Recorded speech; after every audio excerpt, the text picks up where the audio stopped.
the spaces? I can. Let me mute you on the stream. Unmute yourself. How about now? Yeah, we're good. We did it? Yep. Hell yeah. All right, I am going live. I am paying the fee on Vivor.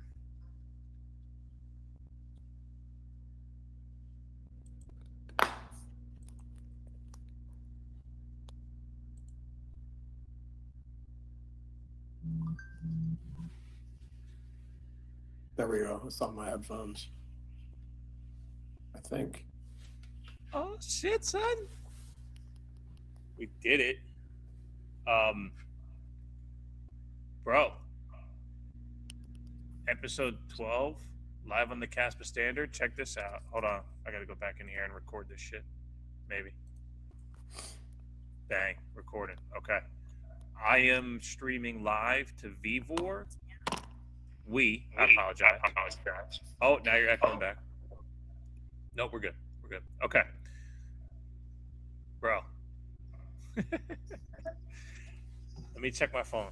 Because I set it up to stream through Vivor and on Twitter under live on the Kaspa Standard. And this is a new setup for... Hold on. I don't know if I even need my headphones. I don't think I do. Can you hear me? Yeah. Can you hear me fine? All right, we're good. Check that out. Camera, bro. Look up. I'm trying to show you something more. What's up? That's us streaming on Twitter. On the live stream, right? It looks different. Is that a different platform? Yeah. So we're using StreamYard now instead of Streamlabs because okay, got it. They have a more creator friendly way to go. But because it's different than Streamlabs, it's like Chinese to me. So gotcha. But yeah, so I incorporated the spaces into the live stream. So as we're communicating with the crowd, we can show who they are. Sweet. No, that looks cool. I like it. Yeah. I like it better this way. Yeah. So episode 12, live on the Kaspa Standard. Ever evolving show, as we will be, right? Yeah, we want to continue to meet people where they're at, and we want to reach the community in several different ways. So the first thing we'll ask is to check out Live on the Kaspa S at Live on the Kaspa S on Twitter. Just check us out on our profiles and follow the show page. And we will continue to branch Live on the Kaspa Standard into its own entity. And we'll build, brother. Build. Yeah, we will, man. Yeah, we'll expand into different parts of this. And like you said, to start it off, we want to meet people where they're at, have them meet us where we're at. And but we're in the building phase within this community. It's all about building right now and seeing what sticks, what doesn't stick, adjusting as we go. So that's what this is about, man. It's about continuing the conversation. You know, today's Monday, National Championship Monday here in Miami. Miami Hurricanes playing the Indiana Hoosiers for the College Football National Championship. Beginning of the week. And we start off the Kaspa Spaces, and then after us, we got Blockchain Banter. Yeah, shouts to Blockchain Banter. Yeah, and then did you see there was a bunch of people tagged? I see Wojak on here. I believe he's going to be on the, I want to say it's Crypto Gold Talk. Yeah, I saw that, and I appreciate you recommending me as well. Whatever they're trying to accomplish, it'll be interesting to see. It's a good list of people that they asked to come on. So yeah, that should be pretty cool. What's that, tomorrow? Yeah, tomorrow at 2:00. So I noticed that he originally had it scheduled for today at 2, and I just sent him a message because originally it was going to be on Friday, and he had a good lineup in there. He had Alexander, who we had on a couple weeks ago, and I see Wojak on here, and then Lavendi, I think. But I saw that a couple people weren't confirmed. He was just kind of putting it together.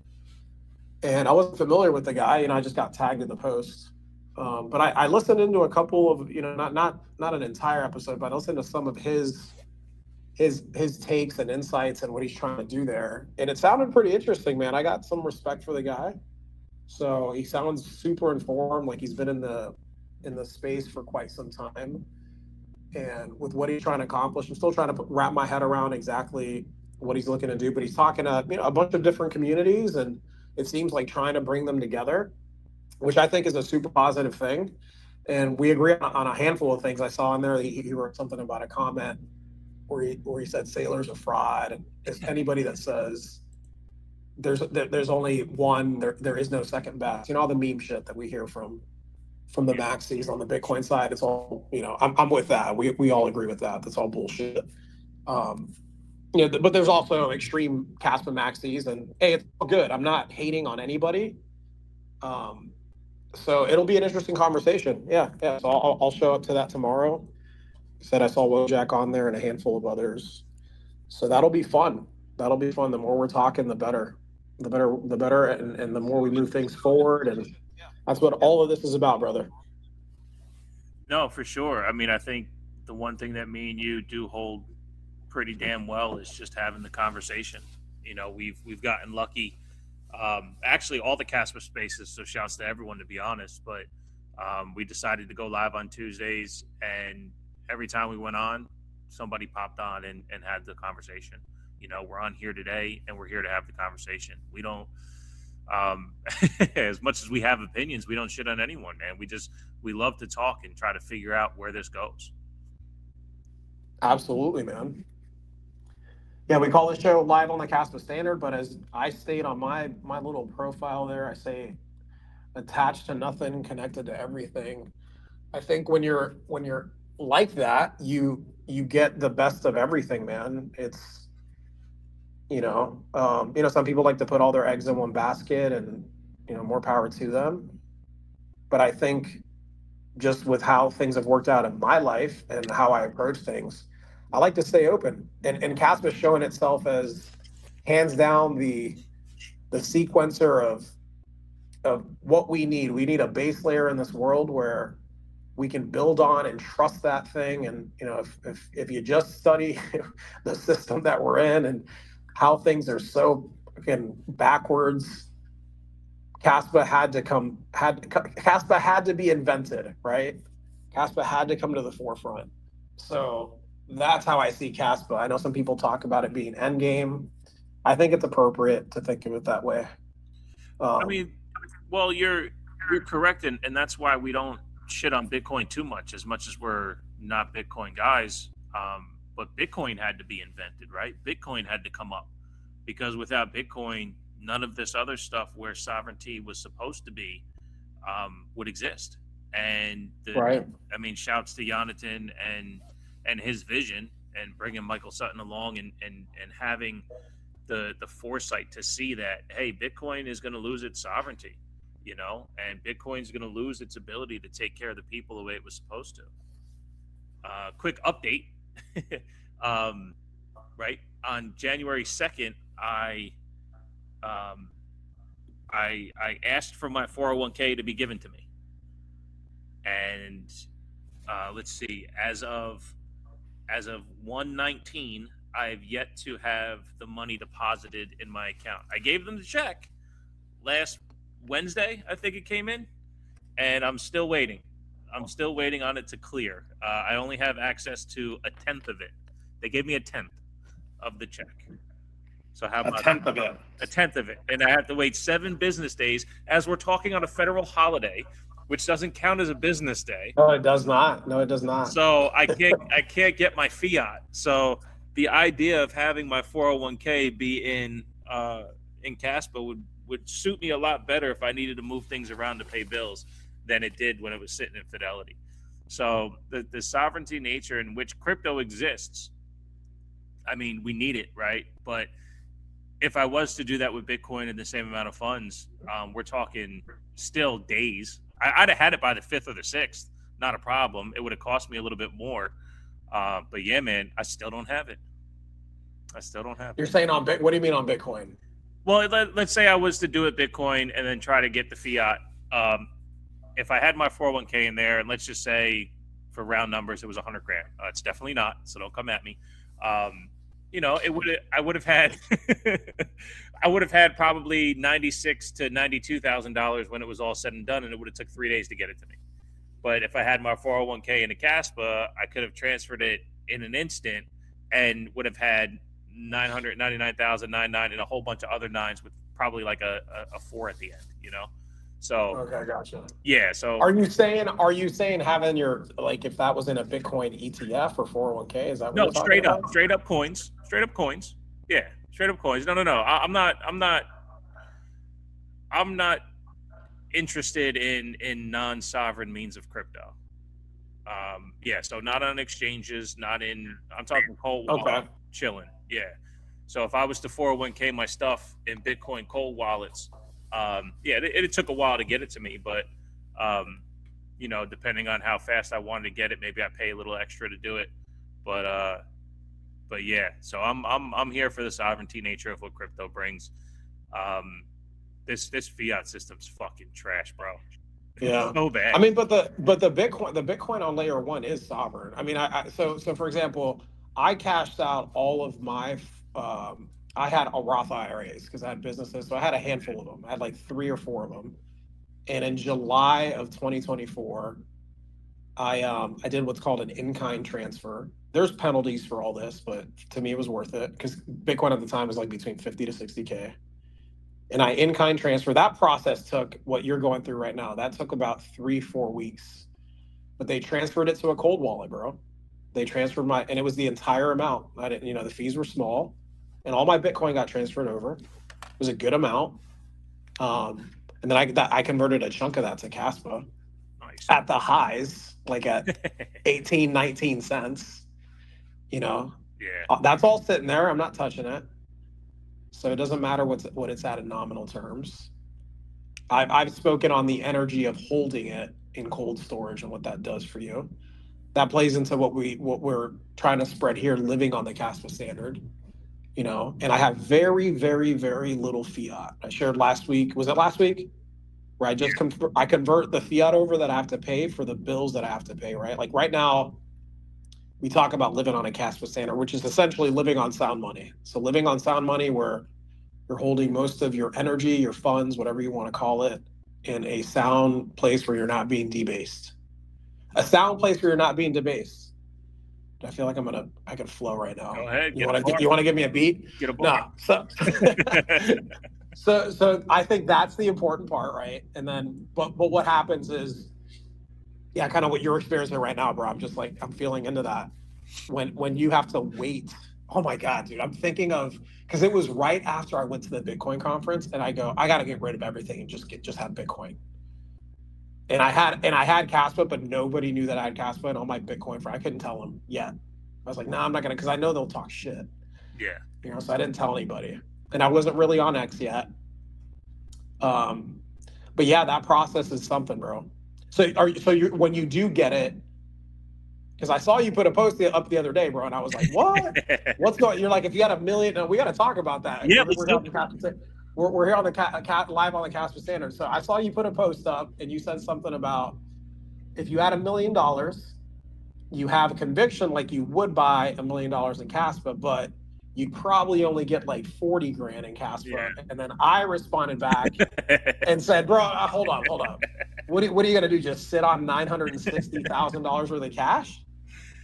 And you're like, I don't know, I haven't had it that much, and I automatically went to like, I have experienced that. I do know what it's like to have that much cash. It doesn't feel good. I can tell you from experience. And you wanna, when you have time to think about it, because I had it sitting there for a little bit. But when you have time to think about it, it's like, what the fuck is my money doing in a checking account? Especially once you find out what it is. Yeah. Having fiat just sit there, right? So, anyways, yeah. Give me your take on that. Like, where are you at? Yeah. So we are live on the Kaspa Standard, and we have conviction in the tech and its use cases and all that, and that's not going away from me. But the way I was feeling that day was the weight of the fiat system. Like, how can I function right now? And the idea that I have so many hurdles to function, and I say this explicitly, where I want to be. I can take several steps back and be good. Like like Juan type good, where I'm not worried about, and I don't, again, don't want to project for you, brother, but like I'm not worried about the next set of income, right? Like I'm structured very well. Our bills are cool, and if we wanted to, get rid of assets, we can be so cash positive. We'd be very very happy in that space when it comes to the fear of losing shit because we don't make enough money, right? But we're Gotcha. grinding to get to a certain level. So, like, even if I had $1 million, which I know I've said it before, $1 million would retire me right now. You give me $1 million cash, I'm done. I will. I thought I I, would retire me too, bro. I thought well, so I'm too. saying but I've voice noted you before. Like, I've done that math for me, Yeah, right? So, like, you're I right. know what that math looks like for me. But part of that math is still jumping into the debt-based system, right? It's taking that money and paying off the mortgages we have, right? We have like 450 in mortgages over 3 properties. So now I have 550 in cash. That 550 in cash is probably going to buy me 2 more properties to which I'm generating more income. Now that income is giving me probably around $8,000 a month in cash without bills. That feels good. That's not the same though as taking $1 million and having the conviction of putting $600,000 in a Caspa. I don't have that, and it's because of how much I'm tethered to the debt-based system still, because of how the daily operations are. So if so much more, if not just Caspa KII, or Casilla messaging, or all these other brilliant people who are building these things, if so many more things were involved in Caspa, maybe I have more conviction that way, and then I can do the dance with Caspa to make my entire life work. But Caspa's not there yet, so I don't think I'm fully there yet. So That makes sense. Yeah. yeah, so like I can save in it, but I think that's what it is. The conviction at $1 million to me would be I'm about $40,000 worth of conviction in saving in sound money, as opposed to still needing to operate in the debt based system. Is that kind of Yeah, yeah, that makes sense. That yeah, because to tell you what, I mean, I wouldn't. It's not what I did. I didn't put everything into, and for me, it was September 2023. I had it sitting there. One of the first posts that I put up that had me kind of introduce myself to the community was that post. I said, "Hey, became of like officially on paper millionaire in the debt-based system, we'll call it." And so that was September of 2023. Then my business, the event that I had where I had to essentially shut down my business was October of 2023.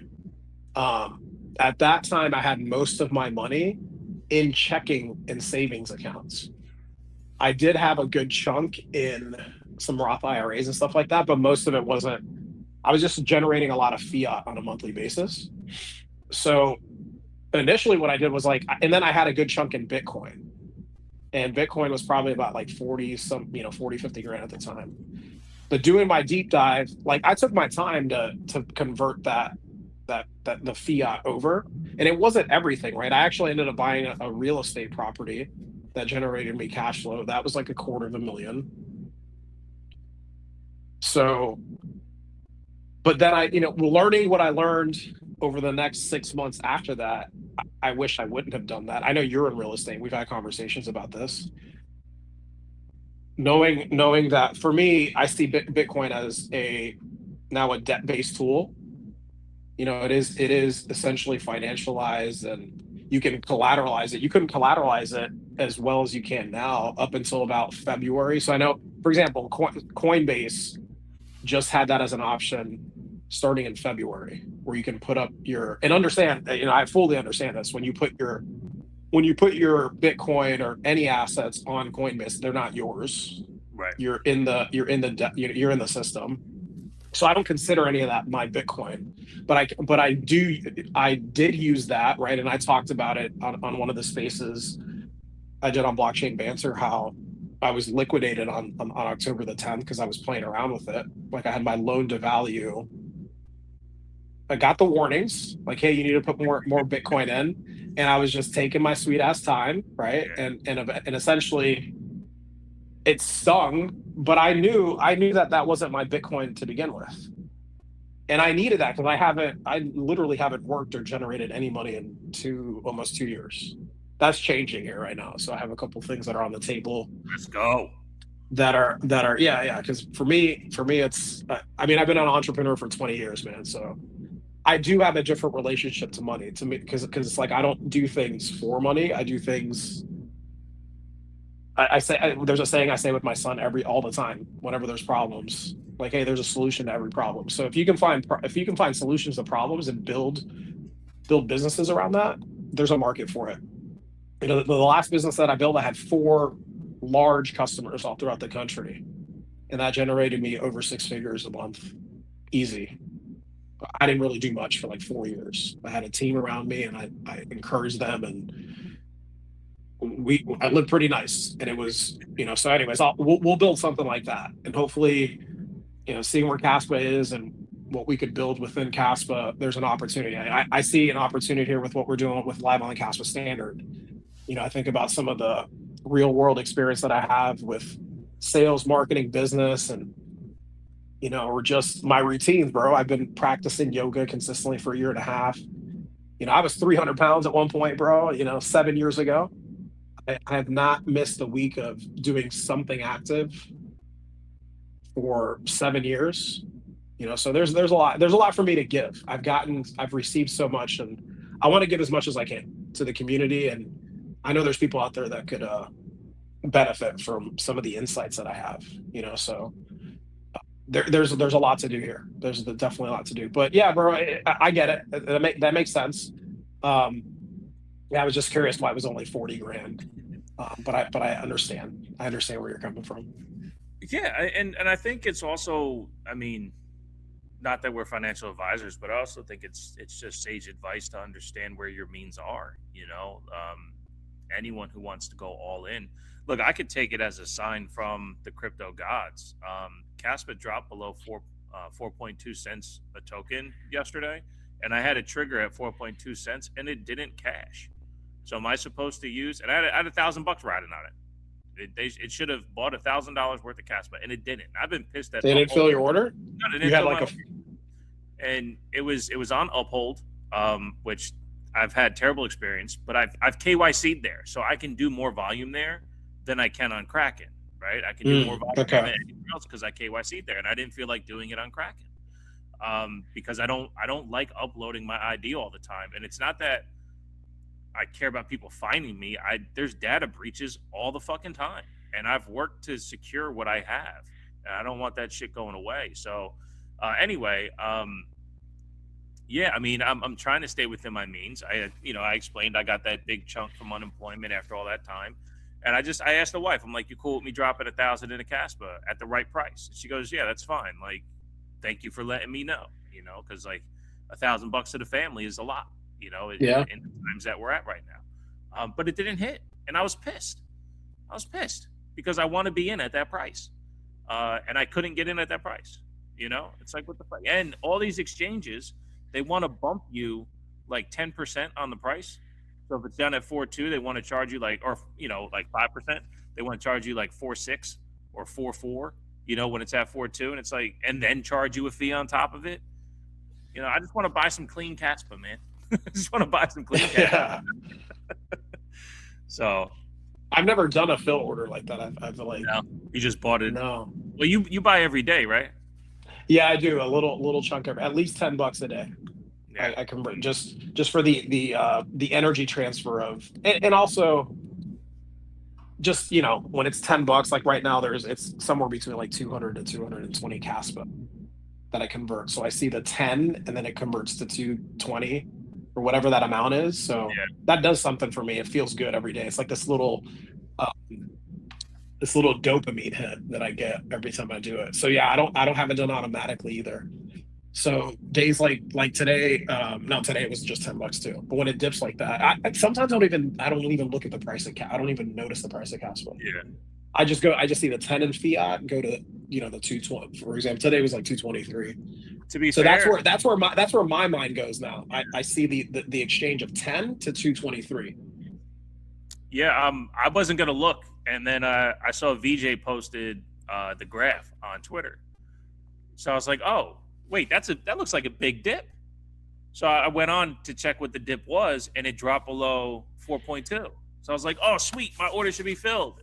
And then I was like, what the fuck? So yeah, I Damn, got bro. spun on the price for a little bit, but yeah, man, I mean, the price means nothing when you feel comfortable about how sound things are. I actually ready, big moment for being live on the Casper Standard. It snowed last night, so this Ooh. morning it's Martin Luther King Day. There's no schools, so my son is home, and he goes, "Dad, will you pay me for shoveling the snow?" And I said, "No. You are a child. A child shovels for free." So Okay. so we get inside, and I said, "Give me your phone." I downloaded him the Casanova wallet because I want to transfer his KNS, but it's on my laptop and all that fucking bullshit. Um, I gave him 20 cash. I gave him 20 cash for shoveling the driveway. And he goes, "Dad, what is that? Like it's at what's it at? Like 4 cents? Four It's like cents, yeah. 80 cents." I said, "No, it's 20 cash. You earned 20 cash for shoveling the driveway." I said, "But now what we're gonna do is we're gonna have these conversations and figure out what 20 cash looks like. And then if you want to exchange your coins into dollars again, I'll give you the dollar amount in Kaspa, and we will go from there, and we'll figure this part out together." Because he's got friends who do chores and things like that, and um, Yeah. we're trying to we instill responsibility as opposed to calling them chores because we want him to learn to do it as opposed to feel like it's a money grab, because kids don't really know the value of a dollar. They don't know the value of their own energy. So we ask them, like when we're doing the dishes, we ask them to put the silverware away from the dishwasher, right? And he goes, "Well, is this like a chore?" I'm like, "No, you're helping your parents out. While we are doing this, putting the dishes away, reloading the dishwasher, you're putting the silverware in. No one's paying us to do the dishes. No one's paying you to do the dishes. You're giving us a hand. You're helping us out." I love that. Yeah, and I just put 2 doors in my basement this weekend, and my son was like, "Wow, that's awesome." I was like, "Yeah, bud, nobody paid me to do it. I'm doing it That's because great, dude. you know what I mean." It's like Yeah. we have to kind of like instill that, like, um, your time is worth something, especially when you give it to other people. But the time that you give to your family is about that enrichment. So I just told him, I said, "Bud, and I don't know if you've ever put a door in. Um, doors are I'm not. fucking nightmares because, for instance, it has to be level up and down, left and right, also across, and on both sides. So like everything can go wrong the whole way." So a buddy of mine is a contractor. I hit him up. I'm like, "Bro, I need a tip." So he gave me a tip. I landed the plane on the first door, and I was like, "Fuck it, I better do this now, or I'm gonna forget." So I threw the second door in. But I told him, I said, like me and doing this over this weekend, it actually took me over a week because I was that intimidated. Um, Really? yeah, because one of the doors, the second door I put in was a door I tried putting in 2 years ago, and I fucked it up. And then after I put the first door in, the second one went in like 4 minutes, like legit 4 minutes. So, but anyway, like my point in getting all that is the practice we do for our families is to enrich our skills for others. So that's what we're trying to teach him. It's like, look, you can shovel the driveway, and I'll give you a hug, and I'll throw you some cash, but I'm not going to give you $45 like the neighbors will. Just not going to happen. This is where we hone our skills in this house. Yeah, man. That's gonna go a long way too. And I love that you gave him 20 casp, and you said what he's like. What is this? Yeah. What is this? Right? He has no idea. When he And hit me with the "how much is it?" I was like, "It's 20 cash." I love that. Yeah, I had to. I was like, Juan fucking channeled right through me. There's your reflection, brother. Like, Yes. Okay. My brainwashing is working a little hell bit. yeah, let's go. Yeah, man. No, I can't speak enough to what it's like. Because with my son, I mean, like I have a little and I've shared that he doesn't spend his money, and he's such a good kid, man. He's just, he doesn't really question much and just participates and does whatever we ask of him. And when he does ask for something, I've mentioned it's like Roblox, I think it's called, right? Minecraft stuff. Yeah, it's like 9.99. And even for Christmas, right? He's an only child. He had a little Christmas list. It was like $200 worth of stuff, Transformers, a couple things here and there. Um, and he did want a MacBook for his music production class. And I go, that's a good amount of, and we call it fiat. I'm like, that's a good amount of fiat. Do you want to spend some of your Kaspa? He's like, no. Can I sell snow cones? I'm like, yeah, you can sell snow cones. He's like, well, where do you think? I'm like, well, where do it's we need to figure out places that you can sell it besides the business fair that he does at school. I'm like, okay, cool. He's got to bring that up though. He's got to be the one to set that up. So I'm not gonna. I mean, because at his age, I was already thinking of Yeah. what can I do to make money. Yeah. So if you give them everything, it's so different for these kids nowadays, bro.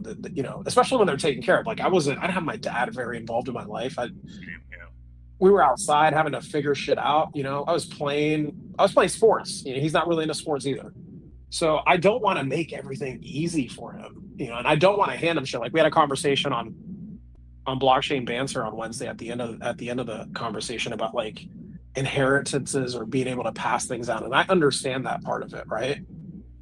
But dude, I got to thinking about that. I go, I'm just like, I mean, I did it. I made it. And for me just to hand him shit, it's not going to benefit him. I'm in a place in my life where it's like, it's not about the money.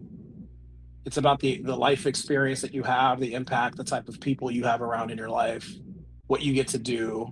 So money gives you the resources to be able to kind of flow freely. But I worked for this shit. Nobody fucking handed any of this shit to me. It's just like I have a little boy. He's not a little boy, bro. My kid's 5'9". My kid's 5'9", 160 pounds. And like solid. He might end up being like a left tackle if he ever doesn't want to Hey, play good football. money, bro. Yeah, dude. He's already got bigger hands and bigger feet than me. Yeah, so he sits there. We wrestle, bro. He gives me. Yeah, I have to. It's not easy messing around with him. But yeah, dude, I don't think it's always great to just. I don't. That's why the covenants plus. I mentioned that. Coming into play. I go. Maybe he has enough. I give him enough to make sure he has a roof over his head. Given that this fiat's not going to go a long ways. Yeah, I think we may eventually be on UBI. Yeah. All that crap, bro. Like everything in nominal terms, fiat wise, is going to go. It has to with the debt. Like this debt's insolvent. People don't realize what's coming. I mean, people are feeling it, right, with groceries and shit like that. But we're gonna have to print more money than we've ever printed. And if you are saving in dollars, you are going to feel it on a whole nother level. That was the biggest reason for cashing out the 401k is that, and my I actually had very good investments in my 401k. I was rising over the last couple of years, and I was very happy about that, to know that I can cash out, and the fees actually put me above myself and my employer's investments. So I didn't lose any money. It actually grew some, and it grew enough to where the fees. So all that money was free, right? But some of that money is going to go into our next rental property, our next business investment, right? And that investment, I mean, look, I get it. Real estate is a very touchy one nowadays, especially with a lot of you smart gentlemen, VJ included, not really necessarily wanting to be around real estate anymore. But besides crashes, knock on wood, real estate goes up. Real estate goes up. It's a sound investment. Yes, you have to put stuff into it. But again, my very first house that I bought was $98,000. That house right now is worth $240,000. There's a plus 140, and I have not put $140,000 into it. No fucking way. Maybe 40 between, because it needed a new roof and siding at the same time, and then other cosmetic adjustments. But while it's been doing that and appreciating in value, I've also been collecting rent on it. So that was my thing with my thing with VJ when I checked in on him, and I think we spoke about this a little bit too. As much as Bitcoin is a deflationary asset, right? Houses mostly are as well. The thing I can do with a house that I can't do with Bitcoin is let you have my house and then you give me money. right? You're not, if I give you my Bitcoin or I give you my Tangent card that's got a Bitcoin on it, you're not going to pay me monthly just to be able to hold that in your hand. Where that's what you do with my house. You go in there and then you use it, right? And then you give me money to use it, and then I get to use that on my taxes to kind of, game the system, if you will, in the fiat world. So that's what part of that cash is going to do. It's going to send me to that space to continue to generate some monthly income to where we can survive this fiat world until we break through. And like you had mentioned about, passing things down to your children, we're right there with you. We're building our trust. We're doing the whole will just to make sure that the game doesn't fuck us over in the end, right? How do we solidify the game and then jump out of it as well? So like it's kind of playing with both that may end up fucking us, it may not. But the last thing we wanted to do was build something strong and not have the ability to do what we wanted with it. And if we want to leave that ecosystem for our son, we will. We're not going to shun him from it, and we're not going to give it to him. So, like I said, in this house, the things we do for the family, we hone our skills. He'll be doing that as he gets older, depending on what he wants to do. He doesn't have to take part in our real estate business at all, at all. He's a creative. He just did an assessment for an art school this weekend to see if he can get in there for middle school next year. He's a creative and a half, man. He's a brilliant child who thinks of things the way that I don't. So to think that he can just take over whatever I built is foolish too. So we're looking to harness his strengths to get him to where he deserves to be on his own accord with his own brain power. And that's all we should do as parents anyway, is just hone their skills. Forcing them to Yeah, and I think what we think they should be is foolish. yeah, and I think we're moving more towards that, right? You think about the technology and what's coming, AI, how a lot of people out there are very fearful of what it's going to do, the jobs it's going to take. And I do think it's coming for any of these mindless jobs where you don't have to think, you don't really have to interact. You can have a robot do it. How long that takes to play out, I don't know. But I saw a recent interview with Elon. He's talking like in 5 years. And he's another one that talks about like, oh, there's no point in saving money because you will own nothing and you'll be happy. And I think now more than ever is a time where people have to find what their gifts are and really explore that, because I think there's going to be more creators than ever. There's going to be more of things like what we're doing, maybe in smaller communities like we are, right? And the human side of this, the human part of connecting, and so many people are in these 9 to 5s where they have to wake up and go do something they don't want to do most of the day, and it's to go make that fucking fiat that is being debased, right? And yeah, so like that's super beautiful with your son. I mean, my son, we've talked about this. My son's the same way, and Yeah. they're lucky to have us as dads, man. Right? Let's give ourselves a little pat on the back, like they're lucky to have us as dads. Oh, bro, I tell you, I'm very hard on myself for being a dad. Even honestly, even this last month, I've been raining down on him more than ever before because I felt like there was just this lack of respect in operation. Um, like I ask him to do something and he'll snarl at me instead of a yes, dad, and like that really ticks me off because I would have lost my teeth as a child. Oh yeah. But I don't. I don't get too crazy, but what I'm getting at is when he was super young, I told you that story about him with the dog, the water table filling the dog bowl, right? I think I actually told you that offline. You did. Oh, you did tell me that offline. You should share that. Yeah. Well, the long story short is as a 1-year-old, I watched my son use deductive reasoning to try to feed the dogs water.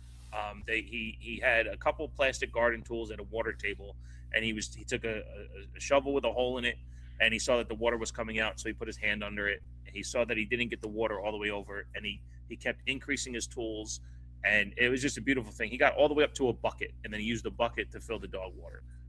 It was just a beautiful thing to see that like creativity is boundless if you allow it to explore. So many other parents would want to do it for them or show them and be all hands on. Um, Hmm. and I thought if I just expose him to, in that instance, okay, if I expose him to other avenues, will he be able to do the same deductive reasoning? And that was a fail. I put him in t-ball. He didn't want to play yet. I put him in jujitsu at 3. He didn't want to do it yet. Um, these things have to become his before he really takes ownership and then thrives. And it's not a disrespect as because I said it, he won't do it. It's that's just not how his brain works. And I let that take over for too many years, and now it's one of those like, no, no, no, no. Now that you're getting older, you can understand communication. We're gonna instill respect in what it looks like, so you can present yourself in every situation with the respect first, and then we can garner what you need. Right? He can't walk Hmm. into some employer and go, "Well, this is what I do." No, you gotta lay the groundwork with respect first, and then earn your way to the next level. And that's just where our reset's been. But that's the work I've had to do as a dad, man. It's really fucking hard to go through what it takes to create a child and everything that happens along with that, and then be told, but you can't do it that way. What you want to do can't happen. You have to grow and evolve every fucking day as a parent, man. And it's fucking taxing. It's taxing, but when you figure it out, It can be, yeah. no It other joy, definitely can man. be. There's no other joy. Like it's really, Yeah, I've said it before, and anyone who wants to be a parent, I say it to them straight up. It's the coolest thing I've ever done. I've done it some, really is. but it's the coolest thing I've ever done. It really is, and it's an opportunity because I mean I see a lot of bro. So I took my son. The national championship is here in Miami this weekend, and I hung out with one of my good friends that I see him a couple times a year. He's a huge Miami Hurricanes fan. I'm not. I'm a Florida State guy, but supporting him, and he's got a little boy. He's 8, and his kid is just a natural athlete. Like he's probably gonna be a little slot receiver or quarterback. Nice. Loves throwing the football. Like literally brought a little football with him, and he calls me Theo Juan. And they had the national championship experience here. So it's what they do when So the Super Bowl, for example, has an experience, and these kids can go and they get to play football and run around and do all that. Anyways, when I was there, like I'm pretty playful with my son. Like he's pretty free around me, and I can't remember the last time I snapped at him and in public, or like I let him be free, and he's pretty respectful. But I was in line. We were in line getting our wristbands, and like there was a dad behind me, and he had two or three kids. I don't think all of them were his, but he like turned around and just like snapped. He's like, "Shut the fuck up!" I told like he just the energy. I was like, "Damn, I haven't heard somebody speak like that in public to their kids." And I immediately felt the stress that man felt, like just being around those kids, you know. And he kind of looked at me, and I like looked away. I'm like, "We have nothing in common. Like, there's nothing that we have in common. Like, nah, I don't even." And I looked at the kids and like kind of gave him a little head nod.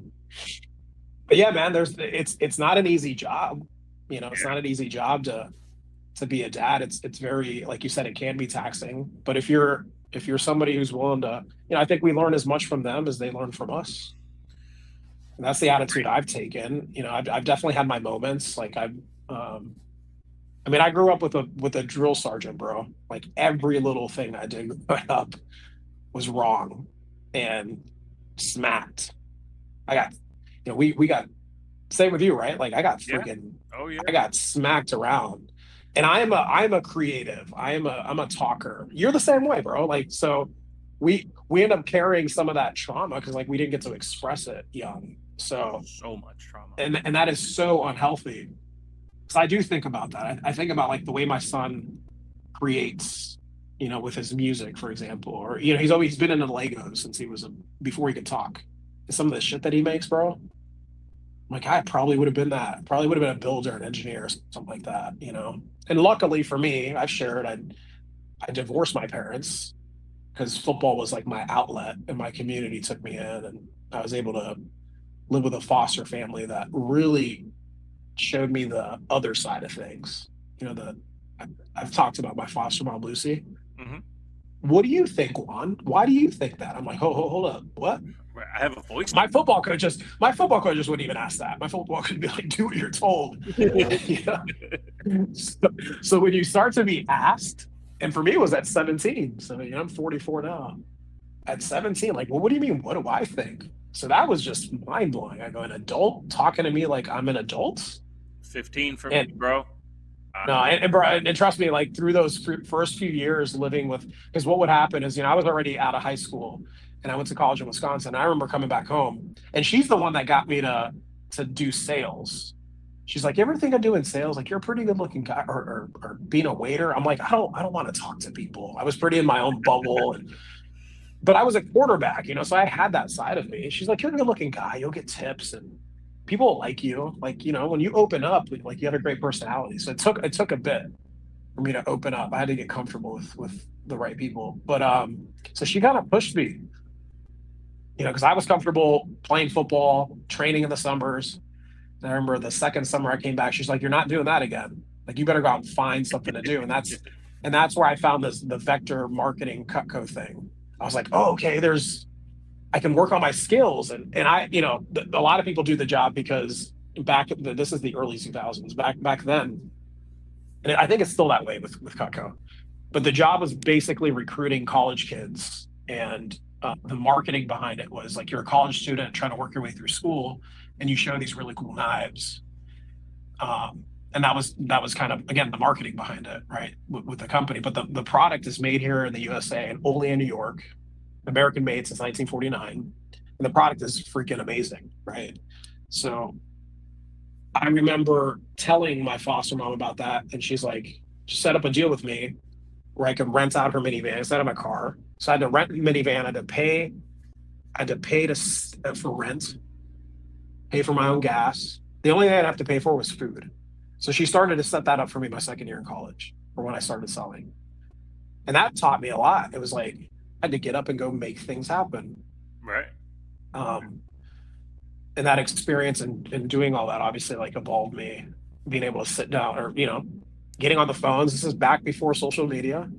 I had little note cards where I had leads written down and call people up, be like, "Hey, this is Juan. I was over to see your friend Bishop. Yeah, Bishop said you were one of the nicest people that I still remember my phone approach. I was pretty good, bro. I was pretty good at it. And it was really easy to get appointments. I was the quarterback that's going to be like, "Yeah, I went to Venice High. I was the quarterback. Oh yeah, Juan. Okay, yeah. Anyways, I'm doing this thing for school, and you don't have to buy anything. I get credit just for showing it." And it ended up being like my college internship. I was one of the top reps in the country, and that opened up again. That expanded me. That was like my first expansion into what the fuck is possible, And man, just thankful for Lucy for expanding me there, or helping me with that. Hell yeah. So I had that done for me, right? And it's like I've been that way with my son from the beginning.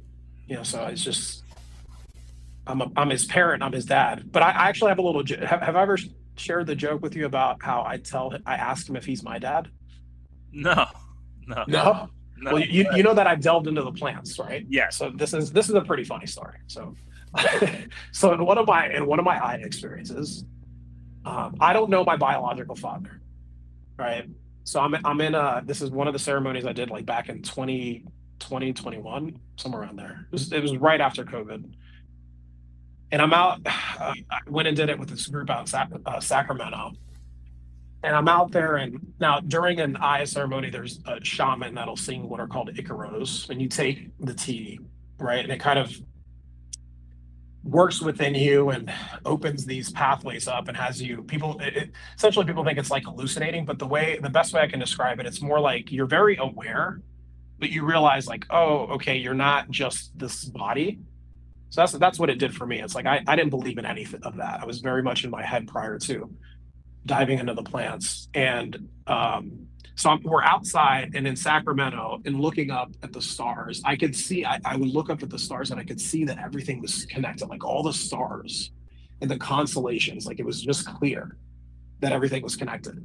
And as the shaman's singing this Icaro, it's this melody that's very, soft and beautiful. And all of a sudden I just see my son's chubby cheeks and like his face. And I start getting really sentimental. And I'm just thinking like, man, At the time I was dating someone who was just like, you're extra with your son. I just show up for everything. I'll drop everything to be around for Julian. And I would take it back then like, am I being too much? Am I being too extra? So that's what essentially she meant when she would say that. She didn't really mean it in a bad way, but like, you're always Sure. sacrificing for him, right? So I later learned it's like, I gotta make sure that I take care of myself. But anyways, I digress. um, the shaman singing the songs, and I just get these flashes of him, and all of a sudden it comes to me again. I don't know my biological father. I go, hold up, was because you tap into past lives, so I do believe in all that. That's kind of what the medicine shows you. And I'm like, wait, was Julian my dad in another life? Is that why I'm like this? Is it my turn to take care of him? And bro, I remember I looked up to the stars and it formed into this face and looked straight at me and just nodded. Just nodded. And when it did that, all I to put words in this, it literally it just like took this massive weight off. And I was like, oh shit, that's why I'm taking care of him in a way, because he took care of me in a previous life. So I am just on this other wavelength of appreciation. And I'm bawling, like my eyes are bawling, right? So that was the experience, and amongst many in that ceremony. I get back home, I see Julian, and he's got these really big chubby cheeks, and he's always smiling. Dude's always smiling. And I look at him, I'm like, Julian, are, hold on, wait, are you my dad? Right? And he goes, no, I'm not. You're my dad. I'm like, no, I'm confused. I think you're my dad. It's like, no, you're my dad. And I just went back and forth like that. And he was so, no, you're my dad. And I was having fun with him and just messing with him. And he just laughs, obviously laughs whenever I say that to him. But we have that as a little joke now. So whenever he's in just little moments, I'll say that. I'll ask him, Julian, are you my? Hold on, I'm confused. He's like, no, you're my dad. And it's fun. It's fun to go back and forth with him with that. So it's very well possible that it reinforces the connection, though. That it does. It does. There's like a bond. Again, my son was diagnosed on the spectrum, and he wasn't very verbal until he was like 4 or 5. So a lot of our communication is very telepathic. Yeah. We understand each other without speaking. Yeah. And there's so many studies out there about, like, there's a series called the telepathy kids, where these kids are completely on the spectrum, and they like know each other from all over the country, and they don't communicate the way we do. They literally talk to and meet each other. It's that shit's real. You can't tell me it's not. I've seen it. I've felt it. So yeah, my son and I have that type of connection. No, that's beautiful, man. That's absolutely beautiful. And I've always believed in all that shit. I was so dialed into life. I had ESPN like crazy. Well, ESP, but we always called it ESPN. Yeah. Like legit. My wife now, but back in the day, called me out of nowhere.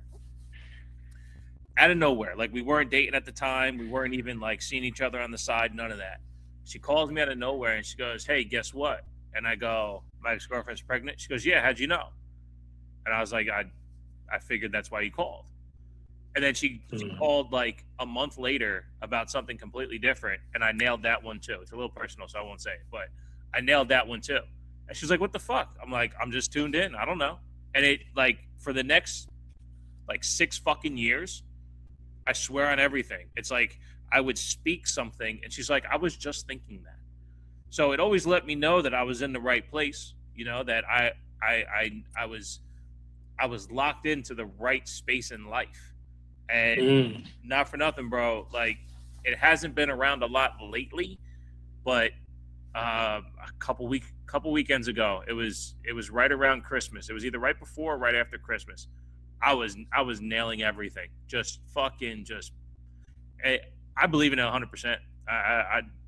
When you are dialed into the universe, it feeds you exactly what you need. And sometimes it comes in just the information that's in the air. And Yeah, when you're tuned in, bro, when you're tuned in and aligned, there isn't anything else. I've spoken about that, right? Where it's like all that we really have is right here, right now. mhm, That's why I don't ever worry too much about tomorrow or the future. I'm not time traveling too often. And if I find myself being anxious about the future, I just take a breath and come back here. And I can tell you my practice with yoga, so well, you called me out on it a couple times on the show. Like, so the last 2 Mondays, I haven't really, I haven't been able to go to my yoga practice just because I was moving, and then I came from Colombia and like came straight off the plane and onto the show. But dude, this morning I feel I'm like, okay, yeah, I was just ready to go. I listened to the voice notes that you sent me.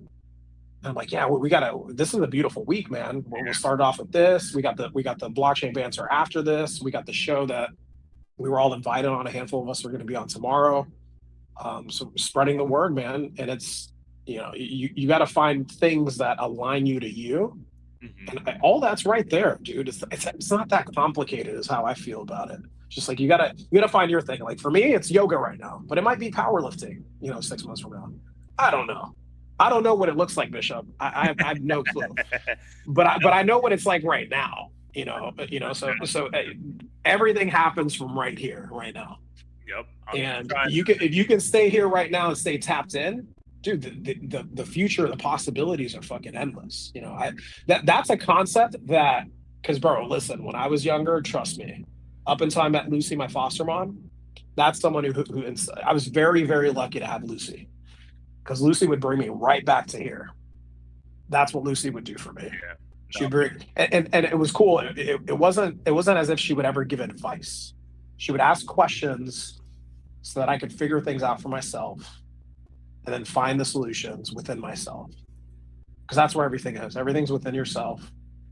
You don't need confirmation from the outside. You got Right. to tap into you. And when you tap into you, the answers reveal themselves. And then you go do.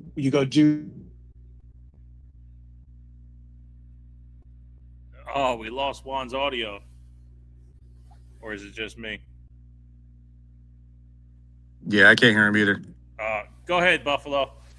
Sorry, I see you got your hand up there, but we kind of got into a groove of being casual. But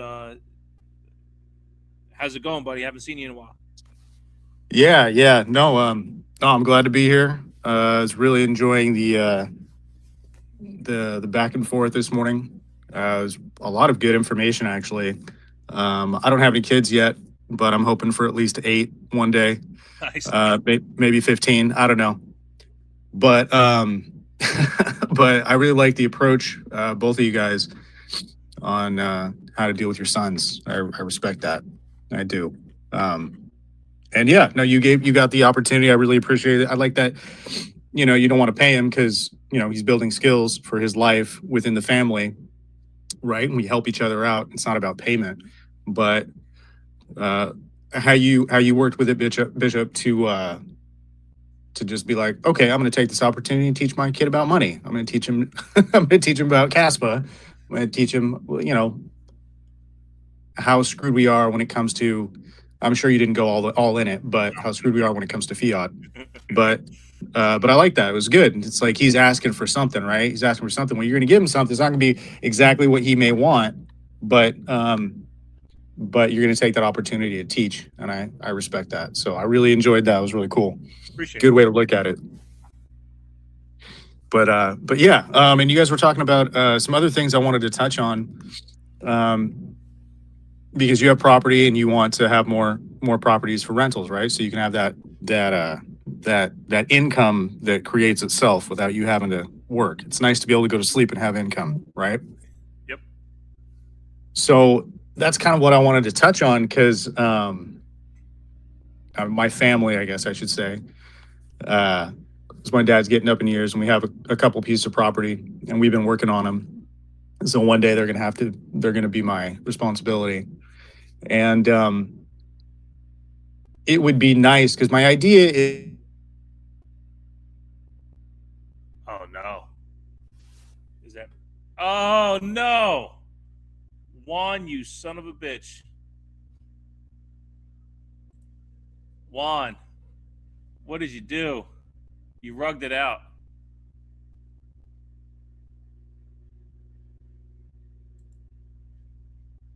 Oh no. Bro,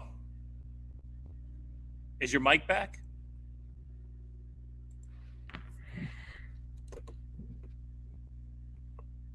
Why did it disconnect? Oh no.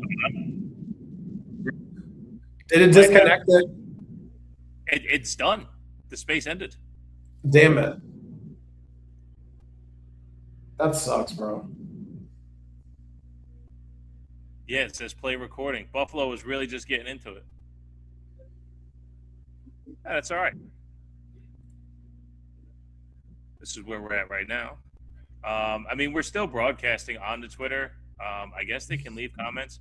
Can't post comments to any of your current destinations. That's fine, but they should be able to comment to us. Should be able to see it. Let me get off of the internet here and just get on the.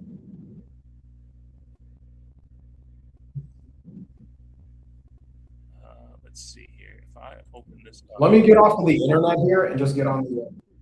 Okay, whatever you gotta do.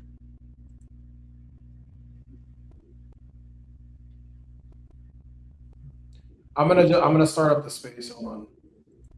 Okay.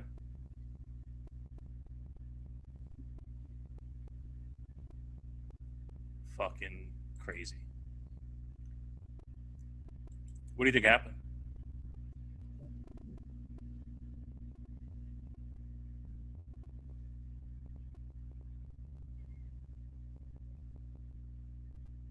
Your current followers right now are 1, 2, 3, 4.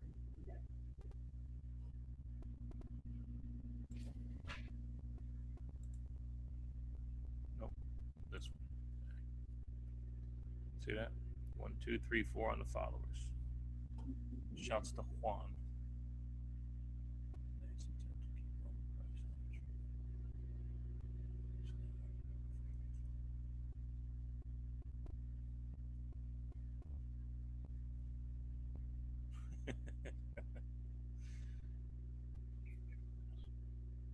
Peter Schiff's almost a G, man.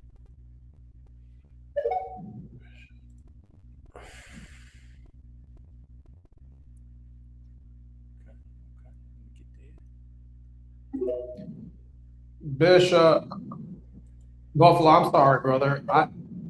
I must have just. I'm gonna post this on the link over there.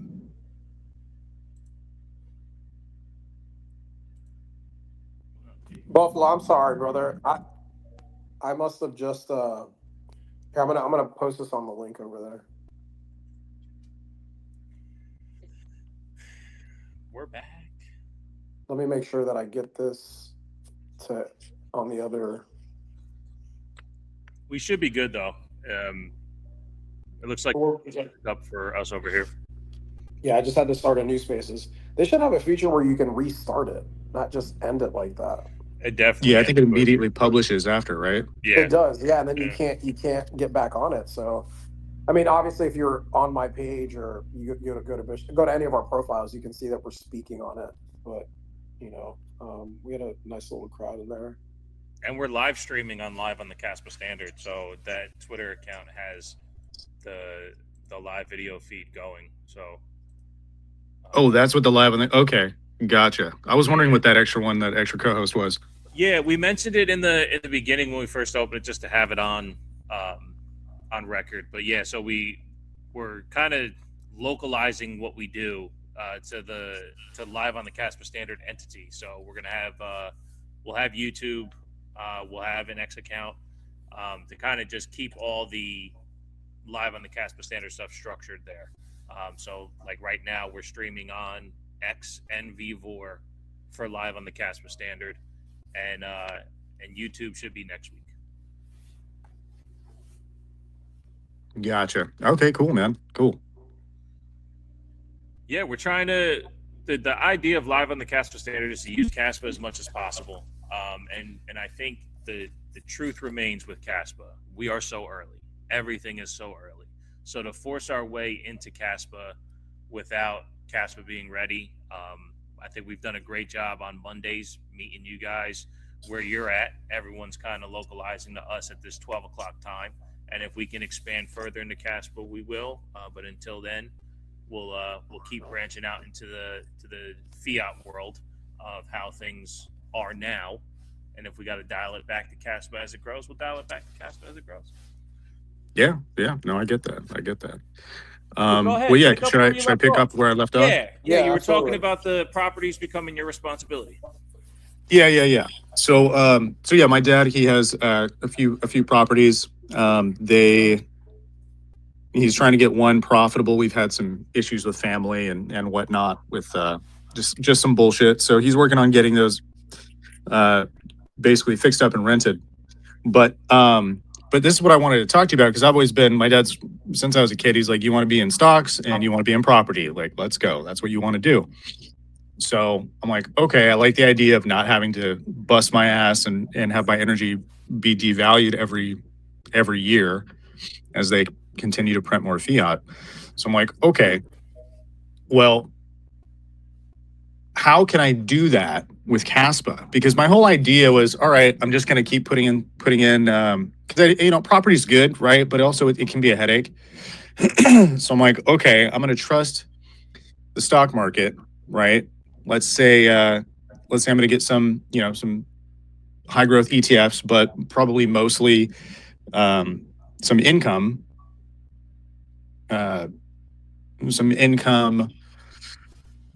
stocks. They're giving me 8 to 12% per year, and I had that for a while, and I ended up taking a lot of that and putting it into Kaspa, kind of slowly building it up. I took my Bitcoin, I put it into Kaspa because I see what's coming, and if I'm wrong, well then this space is corrupted and I can't be a part of it. That's kind of how I view it. Because we have a proof of work, decentralized form of money, this freedom money, and it doesn't work, then the powers that be that control it aren't going to let me have anything. So they're not going to let the world have anything, right? So that's kind of where I'm at. Is I'm like, okay, well, if this is freedom money, then how can I get a return on this without it being put in danger, right? Without me giving a possibility of loss, right? So the only thing I can think of is, okay, if you're going to take loans out on it, but then again, that's also can be a problem. So I'm trying to think, because it'd be great if I could have this money, this return, right? 8 to 12% a year, and I can do that with stocks. But also, do I trust stocks? If we have the government come in and they're like, hey, well, just like how they did it back in, what was it, the 30s, about how they wanted everyone's gold. And they put out and they're like, okay, we're going to take your gold. You need to come in and put this in. We need the gold. We're going to pay you for it, blah, blah. So it just makes me weary about the future, about how much security we actually have. So is it better with property? Is it better with stocks? Is it better for a mix? Do we completely want to, disconnect from the fiat system completely? And I just wanted to hear both of your thoughts on that. Yeah, this is a great topic. I love talking about this because I think we're still trying to figure this out and explore it. And I have had conversations with Bishop offline because he's in real estate, and I'm familiar with VJ, for example. I know VJ talks about how he sold all of his properties and he's just holding. I know he holds Bitcoin too. I have some Bitcoin too. I was 100% Kaspa, and now I'm holding Bitcoin kind of for the reasons that you're speaking on, right? Like, I do leverage my Bitcoin, and I understand that that it's a tool in the debt-based system. So there's a couple angles that I could take with what you're asking here, Buffalo. Because I do see Kaspa as a tool outside of the system, right? That is still in building discovery mode. And given that it's decentralized and secure, as long as it stays there, it's going to capture and reprice everything in the fiat based system, similar to what Bitcoin has done. So let me know if that makes sense if with what I'm saying so far. Yeah, Um, yeah. I think I understand what you're saying. okay, okay.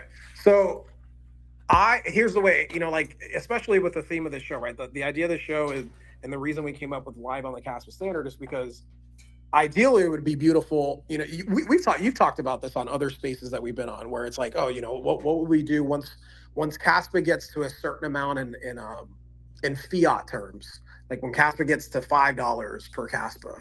Well, that expands us, and it gives us more resources to be able to live more on sound money and not have to trade this sound tool for the fiat.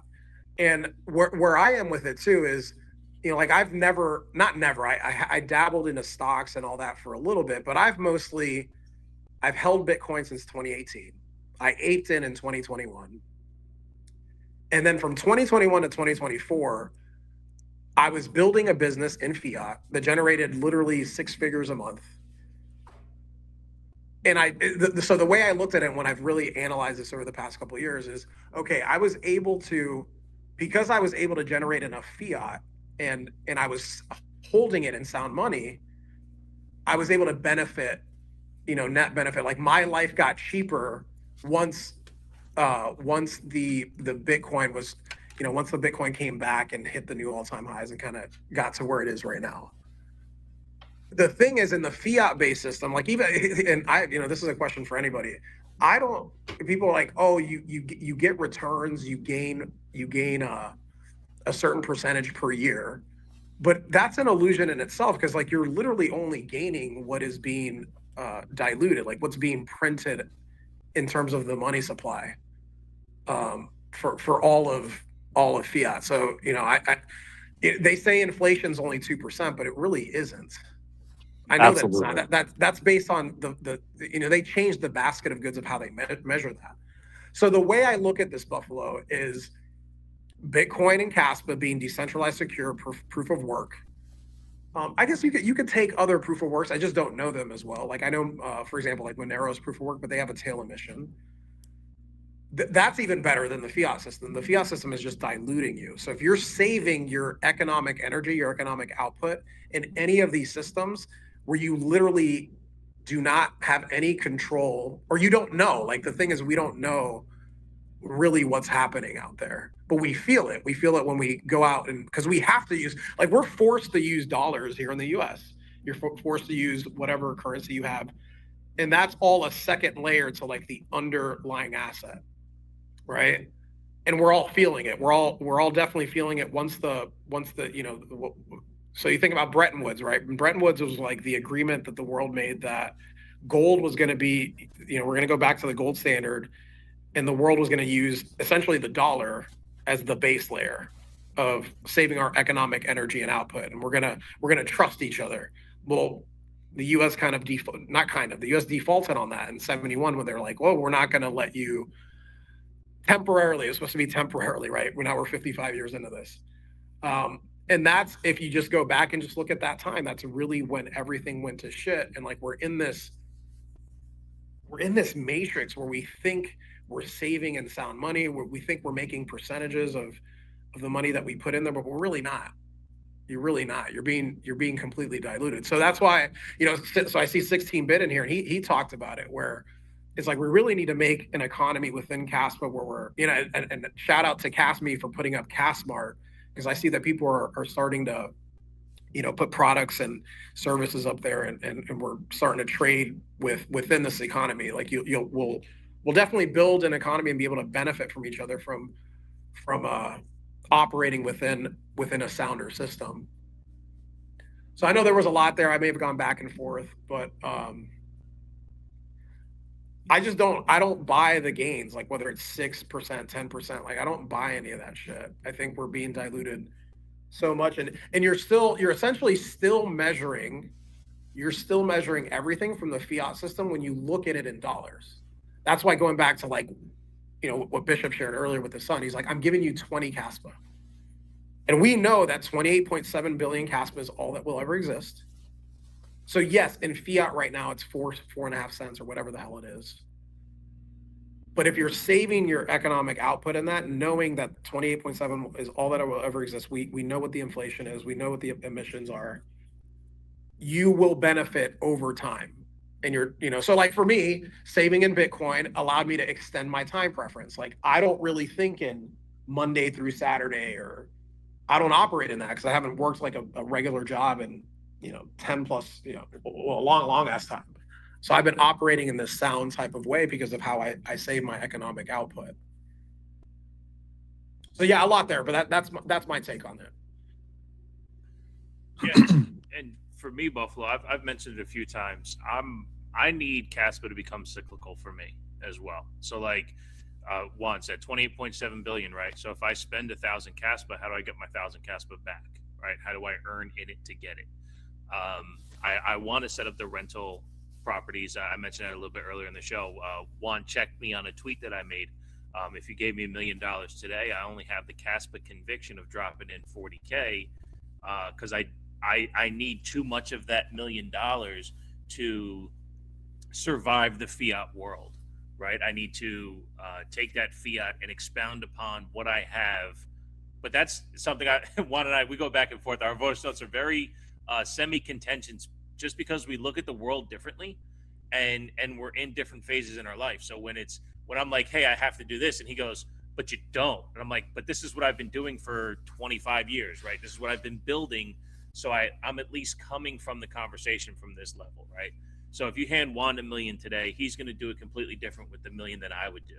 And I would do it. I would generate my rental property income because income needs to happen in this real world.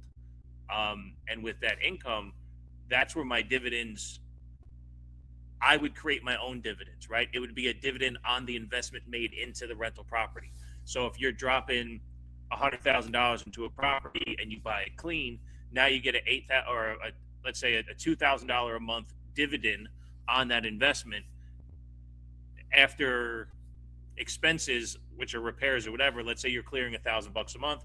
Now you're getting 12% return a year, right? There's your 12%. So if every 100,000 you invest in a property, you get $1,000 back. There you go, right? A month for the year, that's your 12%. But as Juan said, that's in the fiat world. But at least in my perception, when it comes to real estate, that $100,000 investment is now going to become $200,000 at some point. That happened to me. Again, I'm not sure if you were on at the time, but my first property I bought was $98,000. It's worth $230,000, $240,000 right now. So not only have I received the dividend, but the price itself went up too. So that initial investment, not that I bought it cash, there's a mortgage and of course the other bullshit that goes on, but just asset for asset value, because you're not going to get a mortgage to buy Bitcoin either, right? So if you're taking a loan to buy Bitcoin, the only thing you can hope is that Bitcoin goes up that you can draw against and pay that loan down, right? Or you sell the Bitcoin, pay it off, and now you have more cash in your pocket. But then the cash is deflationary. So like it's fucked. Like it's all fucked. Well, here, go ahead. And I have something to say here because, like, okay, so for example, house prices, right? And we'll go to real estate. So you're measuring it from fiat, which we know loses value, and you need more fiat to buy these houses. So like we're wired to think, oh yeah, my house is worth 200K. It went up, and now it's worth 250K or whatever the case may be. But price that in gold, which is a harder money. Like what is it worth in gold right now? It actually went down. You do the same thing for Kaspa. Like measure your house in Kaspa for the past 4 years, even with this 80% drop. Yep. What is it measured in Kaspa? So yes, so I'm with you where, okay, yeah, you do need, that's why I collateralize my Bitcoin now, and I'm smarter about it. I'm not leveraging up to a point where I'm going to get liquidated. Like maybe I take it to 40, 50% loan to value. Because we do, you're right. We have to operate in this debt-based system. Like we have no choice right now. And I think we have examples of like some people living completely on Bitcoin but I don't think we're quite there yet with Kaspa. Like I don't know anybody who's like living 100% on Kaspa and being able to, like, we have to use some of the debt-based tools. But it's the mindset and the mentality of understanding. And you're right, Bishop. Like, yeah, if you gave each of us a certain amount of money, we're gonna look at it a different way. But the only reason is because you still have it, like you said, like once you do have that amount of money, and then you're studying this stuff and you understand this, and you get that there is an opt out, because that's what it is too, bro. It's like we finally have an opt out of that system, right? And Bitcoin kind of laid the foundation for it, and this is the evolution of it, is how I see it. So So when you say it, because I was confused when you would say, I need this to be cyclical, right. but I get it now. You're saying that you need it. You're going to have to convert some of it to fiat, right? I'm just in a place where it's like I can convert it really quick, and then I can take the hits, because it's not going to get me completely to go back to the fiat type of way. And more than anything, it's just a shift in mindset. So before we had gold, so like these, I never understood the gold bugs. I never understood any of those people up until really studying Bitcoin and Kaspa. But now they make sense, because shit priced in gold, it's like. And another person who I respect now, I don't know if you follow him, is Peter Schiff. He looks like a fucking genius now, Yeah. based on how, on all the shit that he's been saying. I'm like, oh my God, he's made so much sense with what he's talking about Bitcoin. And like, what does it do? So I It's kind just a store of value. I want to kind of bring both of our mindsets together. Okay. Um, the day I bought my house for 98,000, Bitcoin was worth 50 cents. So that means I could have bought 200,000 Bitcoins that day, or mortgage 200,000, or mortgage $100,000 to buy Bitcoin, and would have got 200,000 tokens, right? I wouldn't have had a place to live though, right? I wouldn't have had money. I wouldn't have had a place to, grow my family. So like, I'm not saying that real estate's the end all be all, but what is it that could put those two convictions together where it's like, I mean, at the time, look, it'll never happen again. I was making $12.75 an hour when I bought that house. And I needed to get the loan to be able to do the thing, right? So, again, it wasn't cash. But what does that look like when you put both worlds together? If the need was housing, was the right thing to do then to just find a place to rent and buy a shit ton of Bitcoin, and then eventually pay for rent with the Bitcoin when it finally worked out 12 years later? I don't know how that sovereignty mentality truly smashes together when it feels like the innate thing to do is to house your family from the ghosts outside or whatnot. You know what I mean? So like, it's very, very odd. And maybe it has more to do with the American dream that we're sold, right? That you're supposed to get married, have kids, XYZ. But that's what I would feel like the decision is to make there. Do I buy the house, or do I buy this asset that I can't live inside? Yeah. So I mean, in that, you're right. Like, bringing that up, and just the way you did, and having that perspective, I think is important, because it's going to be different for all of us. I can tell you that I have not believed in the American dream from the time I was a teenager. I thought it was bullshit. My dad rented a house, and I remember he would lie. He's a big bullshitter. So he would lie and say that he owned the house, and I knew that he didn't own it. And I remember, so like, he retired from the military in the 90s. And I remember I was very fucking aware of this too. I was like 10, 11 years old. And I knew that he didn't buy the house. And I knew how much the mortgage payment was, because we ended up losing the house. We ended up getting the house foreclosed on.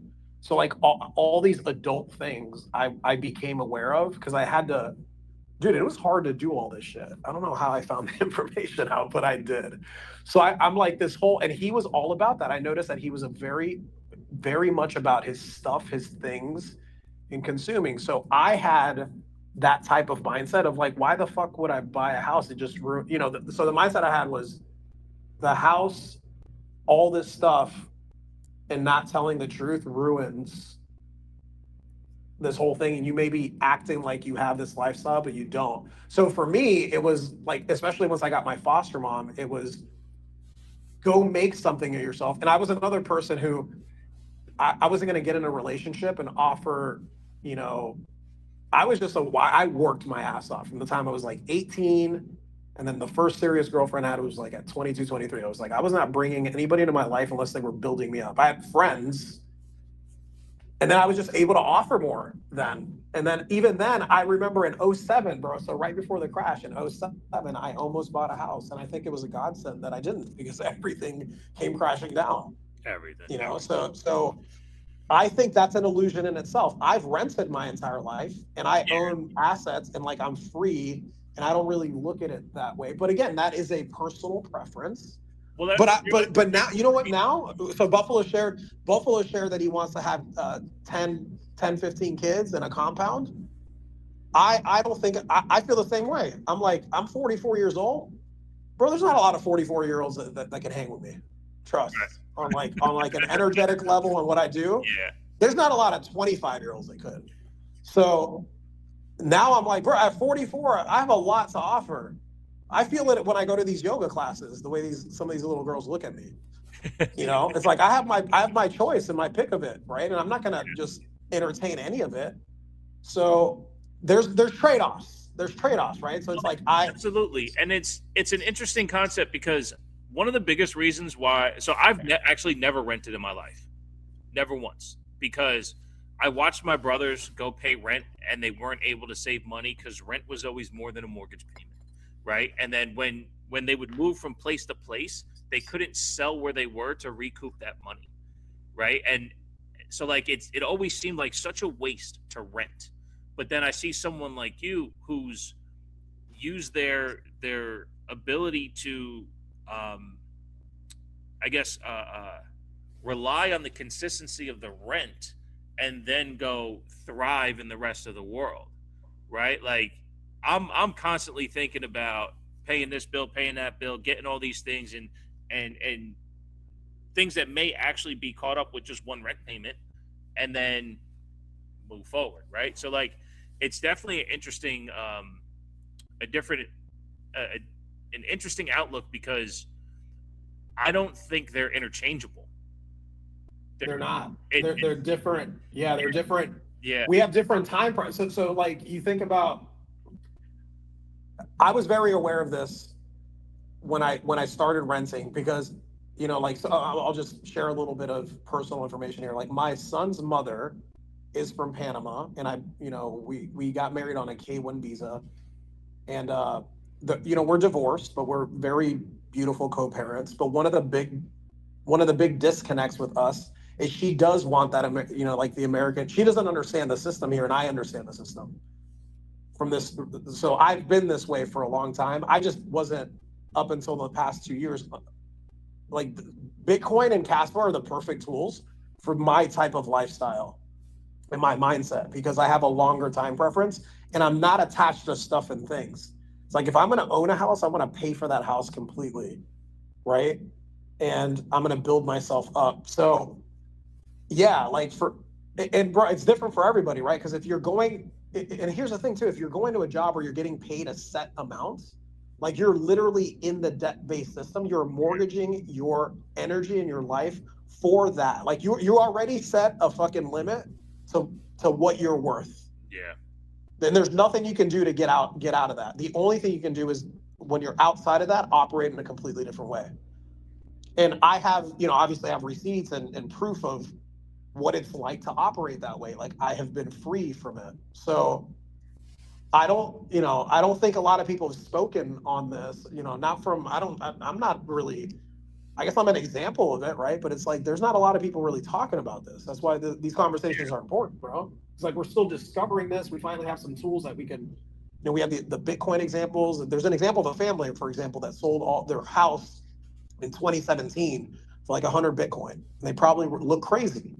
But now we're going to see more and more examples of that, right? Because we have these tools now. So I don't see it as like, oh shit, your way was the right way, mine was the right way, wrong. It's just based off of what we had, based off what we had and the best decisions that you can make. Like now okay, let me,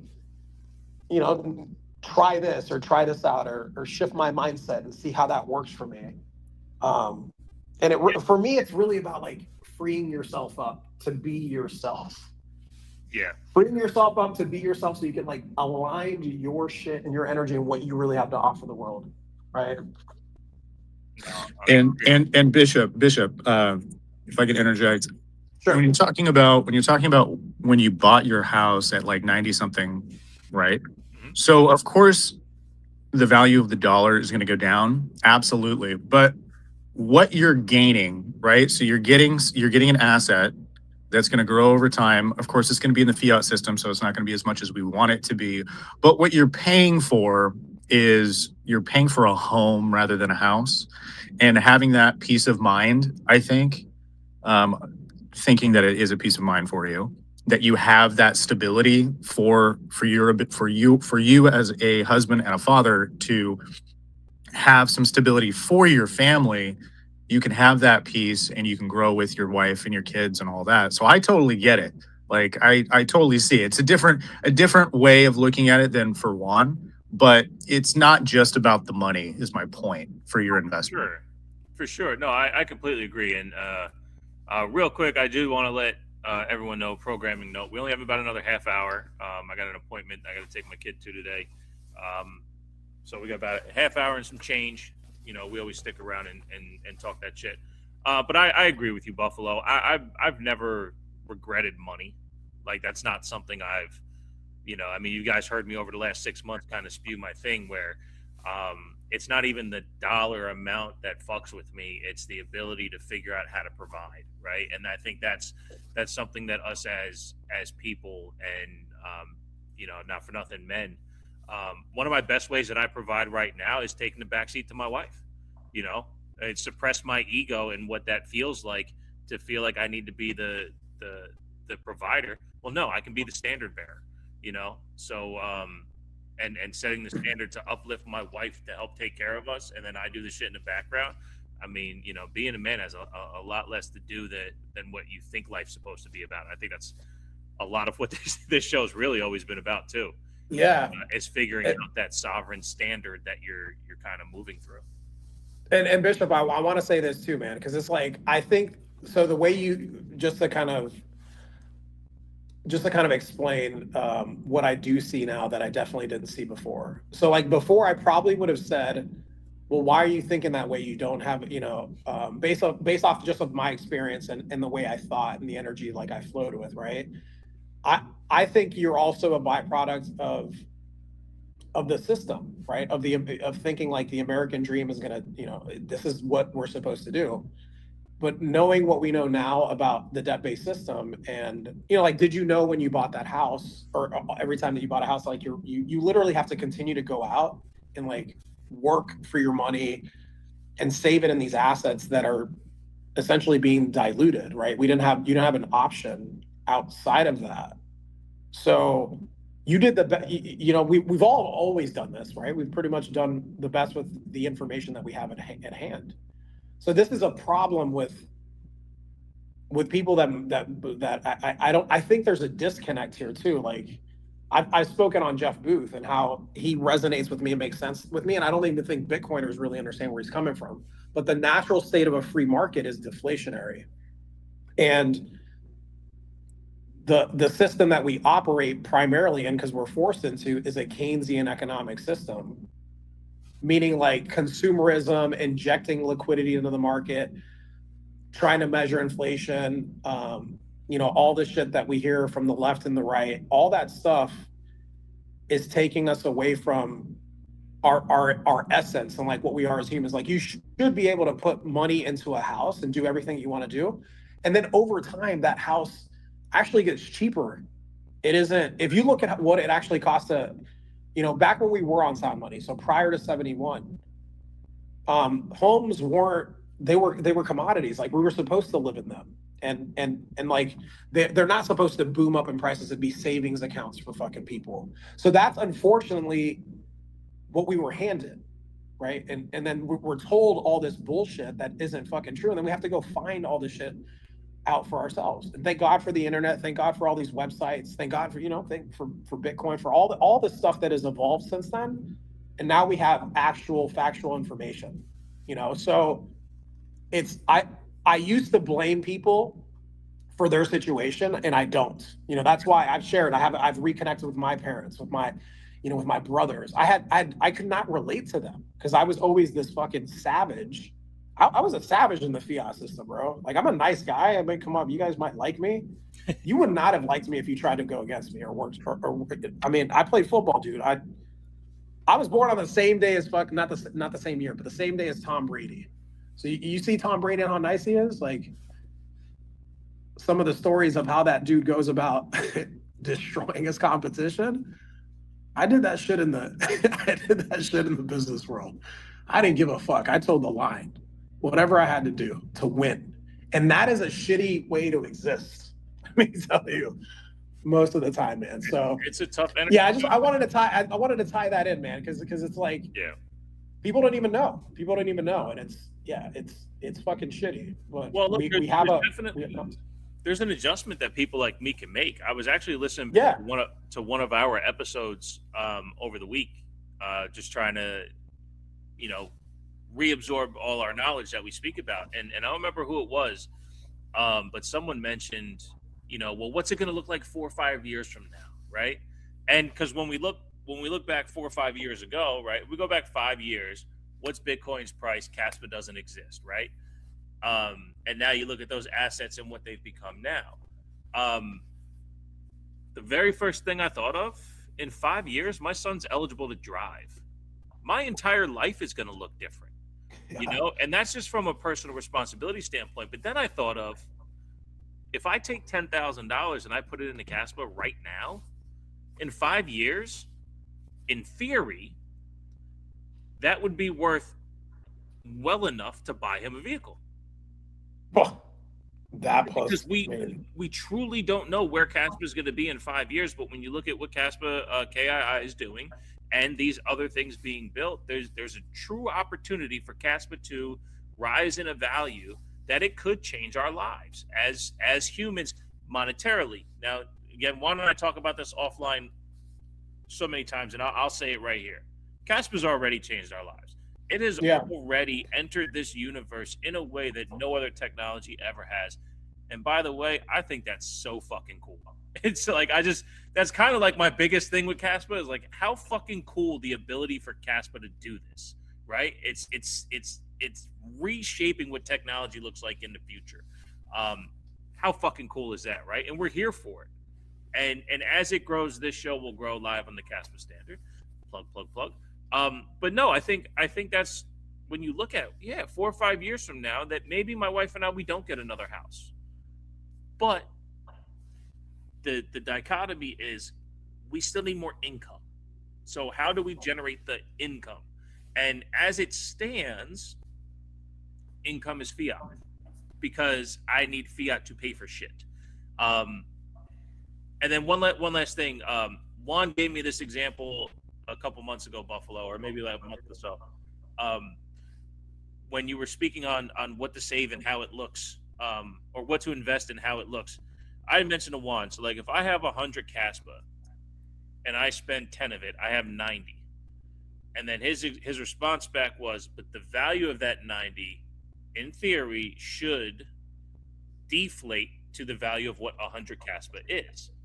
And this is just round number speak, right? So by the time I'm at 50 Kaspa, the deflationary aspect of it should have Kaspa rise to the value of what that original 100 was. So even though you're spending it, the deflationary aspect in what Kaspa should be, in theory, would continue to rise. So you would actually need less of it to get there. The same way, had I bought my house in Bitcoin on March 31st, 2011 is when I bought it. Bitcoin was at 50 cents. Had I bought it with Bitcoin, that's a shit ton of Bitcoin, right? That's 200,000 Bitcoin. That house is now worth 3 Bitcoin. That's deflationary, right? Yeah. So like that's the idea, Buffalo, is that had I held 1,000 Bitcoin back then, I wouldn't need but 1 Bitcoin now to buy a house. And that's the idea of what Kaspa could be. No guarantee, no financial advice. So again, to tie that in though, right? So it's like if you're saving in this asset, right, and you're looking at it from a fiat lens. So from a fiat lens is like, oh, I need more fiat in order for that, in order for me to afford more. Well, no, like if you have, so again, this is in theory, but again, it being deflationary and understanding that as long as it stays decentralized, secure, it is repricing all the money that's in the world. And people have to understand there's only a certain, like right now, there's 900, what is it, 900 trillion, quadrillion worth of money in the world. And in the debt-based system, we have to, that's another thing too. So if you understand that there's $315 trillion worth of debt, they have to print more because we're not producing enough to pay off that debt. So we have to kick the can down the road. So if you understand that in concept, we the prices of these assets that have set amounts. So like gold and silver are a signal. Them going up the way they're going up, and also the stock market going up the way it's going up, those are all signals that there's stress in the system. So all you got to do is go back and just study some history and realize like what the fuck happens when these assets that exist outside of this fiat debt-based system, when that happens. So house prices have to go up. All these assets that cannot be printed ad infinitum, they have to go up. And so so even though Kaspa is where it's been over the past year and a half, it's because one, it's only a $1.5 billion market cap, right? It's still not, I mean, a lot of people know about it, but like think of the community and the energy behind all this, man. There's only going to be 28.7 billion Kaspa. And as long as we stay within those parameters, it's going to go up in fiat terms. Because you understand that the debt that is never going to be paid off. Right.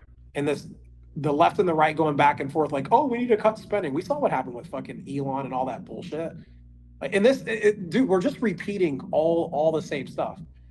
The debt is insolvent. We're and then with all the AI, with all the technologies coming out, with all these things, bro, it's not gonna make it's not gonna make the debt go away. The debt-based system is working perfectly, exactly the way it's supposed to work. We need more debt for it to continue to steamroll. So just go study what has happened to currencies. Typically only last about 27 years. The dollar's been around, been on fiat for 54. Prices of fucking food have almost doubled in the past year. It's gonna get worse. It has to get worse because we can't pay that shit off. Well, it has to get worse for it to break and for us to have a new form of money, because that's what's going to happen. And what you're talking Yes. about with it, yeah, with what you're talking about, it is debt based. That's what they want.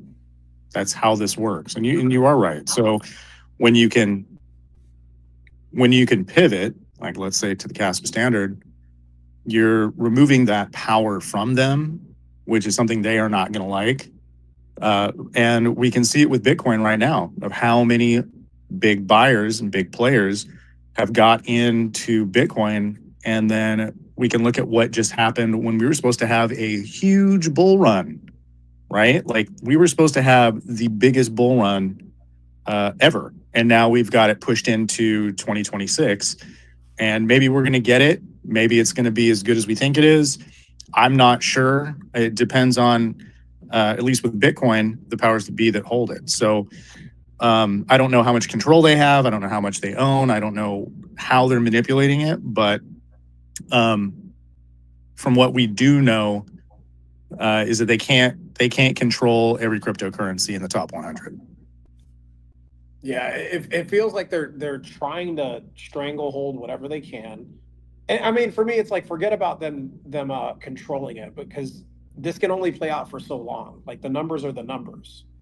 The debt is coming up. There's a certain amount due. They keep lowering. For example, they've lowered interest rates, and that's not fucking helping anything. So this is only a matter of time before it implodes. I don't know if it's going to be, I don't know how long they can hold out. I don't know the intricacies of the inner workings of how that works out, but gold has been hard money outside of the system for 5,000 years. And again, if you price everything in gold, it shows you what's actually happening with this debt-based system. So it's about trying to stay in this game for as long as you can, right? And then doing, like we do need to produce. You need to produce, and right now we have to use the fiat to pay things within the fiat world. So it's understanding the game. It is a game to me. Like that's how I gamify my life. So this is a game, and you got to look at the rules and how to play within the rules. But save your money in a sound. I don't think it's just Caspa either. Like if you have some gold, silver, even some Bitcoin, it depends on your situation and what you're looking to do. Yeah, But saving it in any currency and any dollar, we already know what's coming with that. We have evidence Absolutely. and proof. So that's what we have to understand and spread the word to that to people. It's like I've tried to tell people within my family, like my direct family, trust me. Still working on my son's mother. Luckily, she does have some Bitcoin. She does have some cash, but I always mess with her. I'm like, okay, keep going. Okay, just hold on to your dollars. It's cool. You're gonna come to me one day and be like, I should have bought more. And what's funny, dude, with her Buffalo is like I bought her $50 worth of Bitcoin in 2018, and that hasn't been touched. So what is that? It's worth like $700 now. So I just point to that. She's like, oh, okay, you're right. And then she'll buy like $5 in Bitcoin. So, anyways, that's another story for another day. Yeah, no, and you're absolutely right, man. I mean, I've been watching it since 2020, 2014, I think, is when I was paying attention to Bitcoin. I didn't have the money to buy any, but I knew what it was. I knew what was happening. But I was like, I don't know, in my 20s, early 20s, didn't have the income to actually really purchase and hold. And it's funny. That's actually I was out in Sacramento. That's where I was living for about 11 years. So when you brought up your story, I was like, yeah, that tracks. Yeah, I know. Yeah. That's totally the place. Yeah. The star you can see you can't see stars out here because of the city and the lights. So it was super cool. It's super cool to be. We're out in a ranch. It's so beautiful. Oh yeah. And yeah, there were definitely I got to see get into that some other time, but like it was awesome. It was awesome being out there. Yeah. So what we're seeing here is the whole idea is where are we going to put our money, right? Where are we going to put our energy? And I think that for the way things have gone and the way things are going, of course we can't keep it in fiat because and we can't have the control of the central banks and the powers that be that control our fiat system because it's fucking us. It's not going to change until it breaks. So where they're going to go from there is we're going to have to see it play out. Right. But for at least for me, for the longest time before I got into Kaspa, I had some other, I had like Bitcoin, I had Ethereum, I had a few other things. But my whole idea was like, man, I'll do something that's clean and easy. Like I'll just invest in dividends or dividend stocks. And I was good with it. And I still like the idea. But as we continue to move forward about being sovereign, when you have other people hold your money, and of course, we have the stock market around for 100 years and it goes up and it goes down and blah, blah. At the end of the day, you still have these other people who you don't know controlling your money. So if you can control your money, and we can look at Bitcoin as as a history lesson, then the safest thing we can do is buy either Bitcoin or Kaspa. I prefer Kaspa, obviously, but those are the only two that I can think of that I would actually want to save my wealth in because they are decentralized, because there's the security measures. But the only other thing I can think of that actually does give me some safety, even though in America we can't actually have that much safety, but is property. So if I was going to do that, you got your silver, you got your property, you got your gold, you got your Kaspa, you got your Bitcoin. I mean, those are the only things that I can think of that are at least as safe as we can get them, for us to save our energy, and Kaspa being number one. Yeah, I obviously agree with a good chunk of that. And I mean, like with me too, it's I'm open because I obviously don't know everything, and I love hearing other perspectives. That's why I love talking to Bishop and hearing what his take is on real estate and all that. And I think we're developing this new market, right? Like I don't know everything about all the other. I'm looking forward to that the podcast I'm going to be on tomorrow because I listen into. And let me see what the name of the guy is so I can properly say this. So I'm going to be on, yeah, Digital Gold Talk. He's holding a podcast with us tomorrow at 2 o'clock. Wojak was in here earlier, but I noticed that he's promoting all these different types of cryptos. I haven't gone into all of them. I know a good, I know about Ethereum and Solana and all those, and I'm not one to talk shit about them, but I do have, for example, I have my ground principles in terms of what I believe in, what I see, and I think it being proof of work is super important. It being decentralized and there isn't a team with pre-allocations, like that's really important to me. But I do see a lot of these projects better than what we are getting in stocks or some of these companies and some of the bullshit that's out there in the fiat system, right? Like, so who knows? Maybe a new market pops up within crypto and it's more, because crypto's not really. We had Rory on Beneath the Surface, blockchain banter on Wednesday, and he reiterated and talked about how crypto is still looked at as like very schemish and scammy from institutions, and maybe that changes over the next like 5, 10, 15 years as this new generation comes up that like knows crypto more, and we have these ledgers that are more transparent. So even with some of these pre-allocated coins and them being proof of stake, I do think it's just a repackaging of what we get in the fiat system, but at least it's probably more transparent, right? We at least know and we can see it. So who knows? Who knows what pops up? I'm open to it all, but then again, I have my strong foundational, like you. For me, it's Kaspa and it's Bitcoin, and I don't hold anything else because I don't want to. I don't need to. But there is opportunity with this, right? There's so much opportunity. Tokenizing real world assets, I can see something there. We're gonna have to build businesses within these ecosystems. There's so much opportunity here.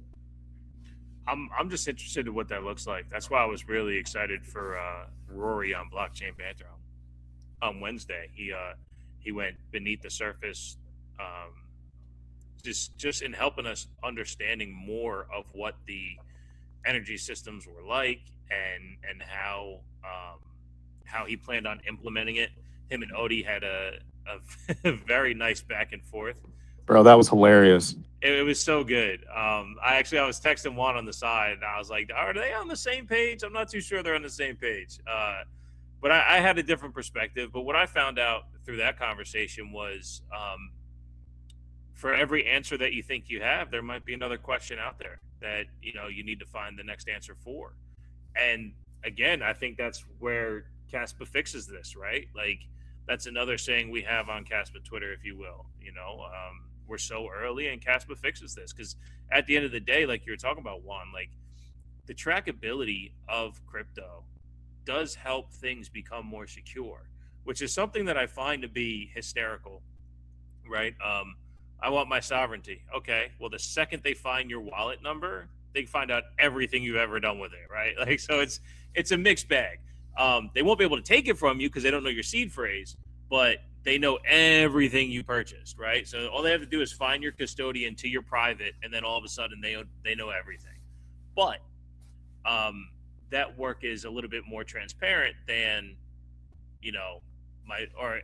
that work would take more work than being as transparent as what my bank accounts are attached to my social security number, right? So, but anyway, I think where things are heading, being this early, you take Kaspa KII, for instance, and you go, okay, this is a real world need that's going to be further secured by cryptocurrency.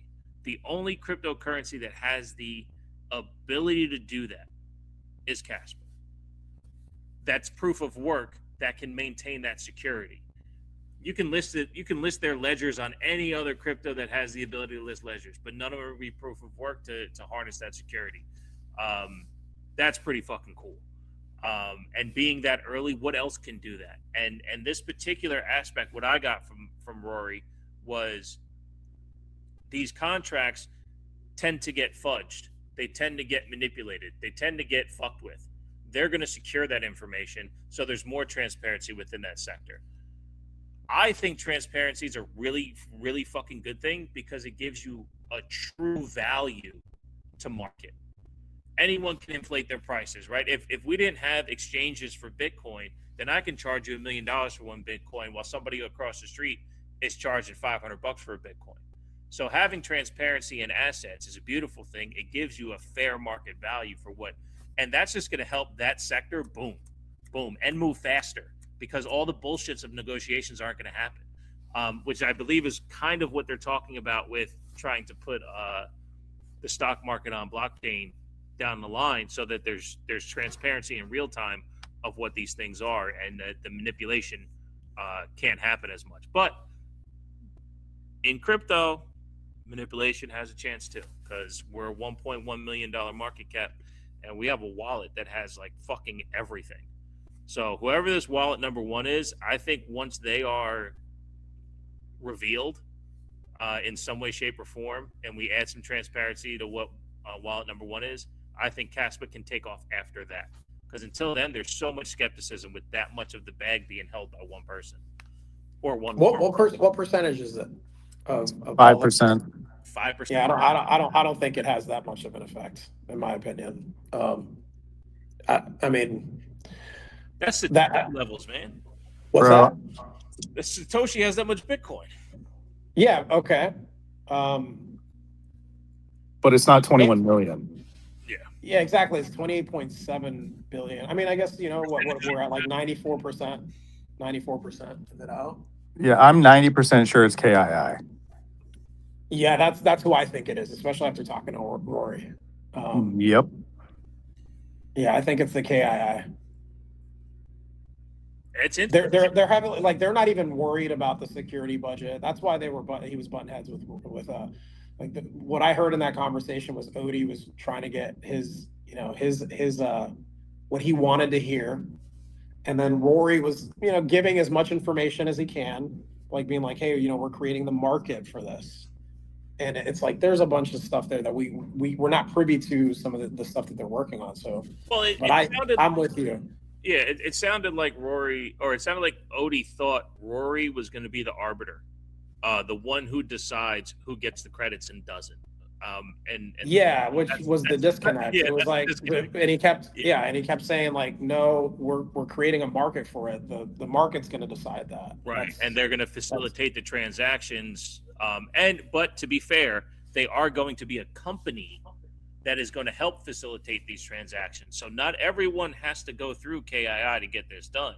He's offering the transparency within this industry to open up that marketplace. And he even mentioned on one of the spaces, I'm not sure which blockchain banter it was, that it would be a subscription model that these entities would have to pay through KII, all done through their tokenomics that would end up benefiting the base layer. So they would inscribe everything to be on Kaspa. So all of those transactions benefit the base layer.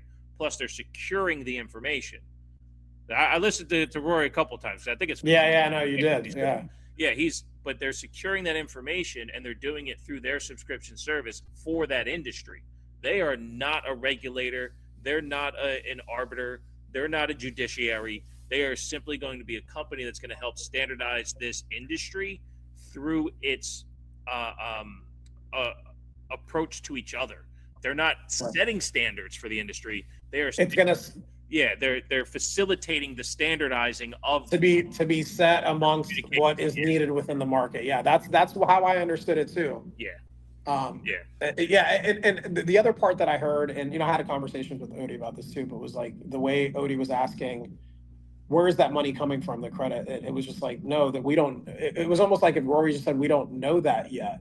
That we're still trying to figure that out. So that's what I understood about what they're doing. Yeah. And this is just one. This is just one of, he mentioned 23 other things they're working on. And so they have to be wallet number one. Like, who else is that heavily invested into Kaspa?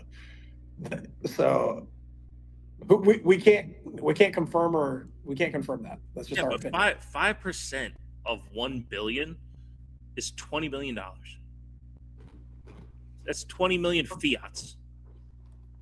It's a lot Okay. of fiats, man. It's a lot. You think that I mean, does it? I don't know. Does it move things if they sell all of their Caspa and decide to go to Solana? What are they going to do? Where else are they going to go? So I'm not saying sell it. I think the identity would help secure the interest of and the it would help strengthen what Caspa is. So if that idea, yeah, okay, I'm with you there. Yeah. So if it comes out that Elon is the number one holder of fucking Caspa, people are going to flood to it based on who it was that's holding it, right? If it's the Chinese government, then there might be some drawback from American citizens wanting. I feel it. Okay, that makes sense. Yeah, I feel you know. Okay. No, but I think it would be important for the community to know who's holding at that high level, so we can have trust within what's being spoken about. And if it turns out that it's them, then hey, that's fucking great too. Yeah, and in the meantime, bro, all the tools are being built out. You know, like Cascade just announced. You know, Agra is going to launch I think their mainnet in this quarter. Cascade announced that they got a partnership with Mexi, and Cascade's going to be like I'm looking forward to that because, and that, you know, speaking of what you were talking about, Buffalo, where like, can I get some yield off of this? But you're going to be able to lend out your Caspa if you want to do that, or you know, kind of participate with some of the tools that are available in the system that we're currently in, because we don't have any of that yet for Caspa. And so I'm looking forward to what they're doing and how they're going to do it, because I met those guys and there's some level of trust when you give your Caspa away. So and you're playing with these tools, you know. So we'll see. Oh yeah, 100%. And one thing that we're going to have to look at, because it's coming with VProgs, which I think is really cool. Whether it be based in a wallet or not, it makes sense if it's based on a wallet, but to have privacy. So that's also another thing that I'm excited about, because it opens up the market for people to use Caspa and still feel secure with it. So we might have people from Monero or Zcash or whatever come over to Caspa because they're like, holy shit, like now they have 32 Mbps and then it's going to 100, and now we have the ability to have some security within our wallets. So when we do transfer, you know, not everybody's looking at our business, you know? Yeah. And there you go. There's the product fit for Caspa being the global sequencer. So it's not about all these others like calling other fucking coins shit coins. Like, how can we work together to blow this technology up, right? Like, you don't have to agree with what other people are doing, but like, can we enable each other to just be better with each other? So, you know, if somebody wants to hold Monero, go ahead. You know, if you want to hold some of the other coins, I don't want to say what I feel about like some of the other ones. We won't talk shit, but it really is about moving this shit forward. So we here stand on Caspa, and you know, so I respect Bitcoin, and I just think talking shit and the way they do it, we're gonna shift that. We're gonna fucking change it, because we don't need that crap.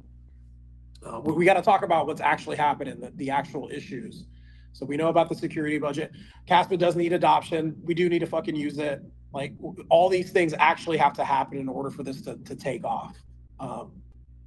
After all I mean, we host this show, Blockchain Banner. I mean, I'm more bullish than I've ever been in my life. Just knowing who's working out here on all this and having these conversations and feeling the energy within this ecosystem, man, it's fucking exciting. No, you're 1,000% right, and you know, the only thing I'm looking forward to do is increasing that conviction from 40,000 out of a million up to as much as possible. You know, and that's going to come with real world confidence. You know, maybe some of those changes that we talked about here. I mean, look, again, it's not necessarily the price of Caspa that matters. While we were on this show, I just KYC'd over on Kraken, and I overpaid at Caspa's price right now. It's below 4.3. I paid 4.34 per. I'm in, man. You know, I'm done with Uphold fucking around on my you know, my limit buys, and they don't want to hook me up, so fuck them, right? I'm over to Kraken now. I'm going to take all my Uphold, throw it on cold storage, because I believe in this. I believe in living on the Kaspa standard. I would absolutely love another project to come along and tell me that I'm wrong. Tell me that I'm looking in the wrong place. Tell me that there's an area to improve this vision, to go look somewhere else. Because again, this show is live on the Kaspa standard because Kaspa is the one that makes sense. And if Yep. something else makes more sense, it's gonna be really fucking hard to believe. Yeah. People You gotta bring it. Bitcoin. People thought that about IBM. People thought that about gateway computers. People thought that about everything, right? People thought that about the BlackBerry. They didn't see it coming because they chose not to. Well, we're ready to see it, and I would love to see it. If it's not going to be there, then I know that right here, live on the Casper Standard, is where lives are truly going to change, and Yeah. and Because in the fiat terms, you want I say it every fucking time I say that. Juan goes, it already has, and I'm like, I know, but like yes. the way people think it's supposed to change, it will fucking happen too. All right, Dick. We're already there, man. Me and my yogi. Yeah, we're there, bro. We're already there. What did you say you got Kaspa at today? Four. 434. Okay. I got it early this morning, 0.04295. I Yeah. got $210, 230 Kaspa added to the wallet. No, I dropped 1,000 USD. It was the 1,000 USD that I Let's go. before Christmas that I said I was going to put in at the right price. The right price was 4.2, and it never triggered on uphold. So fuck uphold. I'm on Kraken all the way now. Do it. Yeah. Well, hey, bro, I wanna respect your time. I know you said that you had Yeah. to balance at two. Yeah. I do, and I want to acknowledge because I see that Sam is requesting to speak, but I don't know how much time do you have. Yeah. No, we'll do. I get another 2-3 minutes. Not a All problem. right, cool. Yeah. Let's have. I'm gonna approve Sam and have you up, buddy. Give me a second. And we probably won't get the chance, but gaze ahead. Thanks for coming back. George is in here. Rosario's in here. AI Gorilla. Also, Yeah, we're getting some regulars, man. We appreciate you guys for sure. And there'll be people listening in. We've had We've had people listening afterwards. yes, those listening in the future too. Appreciate y'all. Yes, Sam, you're on the stage, brother. Mike is yours. Welcome. Welcome, Sam. Oh, hey guys. Thanks for having me. It's just been it's been nice listening to you guys. The question I had was probably kind of answered, so I kind of got the answer. My question was more related to the privacy aspect. The point that one of you guys brought up that once the government can see blockchains and Kaspa is transparent by default. So once they know who you are, once they can track all the transactions you did, right? And once they know that, they can have a reasonable doubt to say that, oh, now you did tax evasion or you bought something illegal or whatever, and then they can put a case on you. So it essentially kills all the points. So as long as they can KYC you on chain, there's no point to escaping the fiat system, or there's not a lot of point to escape the fiat system. So yeah, I think privacy is pretty important as well. And I think one of you guys kind of pointed that it's been worked on. So yeah, I think that's great. Yeah, I agree with you, Sam. It's something I did mention that. And I think there's even a documentary on Netflix on how they tracked down people who used Bitcoin and because they found the wallet and traced the transaction. So I forgive me for this unfiltered, unrefined thought, but I do believe when Covenants Plus comes out that there's going to be the ability to execute a multi-layered wallet to where you could have more privacy. But yeah, everything that I've KYC'd for, as soon as that goes to cold storage and I close that account, if they get the authority to open up that closed account and they see my KYC and it's attached to this cold storage wallet, guess what? They trace my transactions. So they can know exactly how much I have and where it is. They can pull up that wallet everywhere it goes. So it's going to be tough to have that true privacy and sovereignty. The way I look at it, though, is the same way people go, well, they're already tracking us. You know what? You're right. They are. But us is 7 billion people. They're tracking everyone. So for them to want to come look at me, want to come touch my assets and look at my shit, I'm going to have to fuck something up too. So I'm going to try my best not to fuck anything up and not be exposed that way. So I agree with you. But we kind of just have to take our chances unless we can find a way to buy with cold storage or mine everything that we get. Go ahead, Sam. I think that makes sense, and I agree. Like having 100% privacy is definitely not as easy as they make it sound. There's always like a trade-off. In my opinion, like even having like mixers by default, especially something like Kaspa is perfect for that because the transaction is so cheap, the BPS is so high that we can just have so much mixing once we have high volume of transactions and high volume of users that it just makes it much more statistically difficult for them to like figure out what's happening. Not impossible, but just Yeah, makes it much more like difficult. a 5 wallet sequencing or whatever, just a random sequence in between 5 wallets and then throw it over here and you kind of Yeah. get. Have you ever seen anything like that, Bishop? Have you seen? When I went to New York and met Kaspa Funding. I know the center isn't open anymore, but I'm trying to think of the gentleman's name. Um, well, he ran the Kaspa Funding account, but he showed me the mix that he had put out. I don't think it's out anymore, or maybe. Oh, we're losing you, Juan. So for me, I understand progress. Oh, you can't hear me? You're cutting in and out. You're getting Can choppy. you not? No. This Verizon 5G isn't that strong. How about now? That sounds a little better, yeah. Okay. No, no. All I was saying was like I get the just having an option, right, to be able to whether it's using a mixer or like you mentioned, being able to bridge and potentially hold. Like I saw Caspa Silver said that he bought something else besides Caspa, and he has Caspa and Bitcoin, but I think it was Monero that he ended up getting.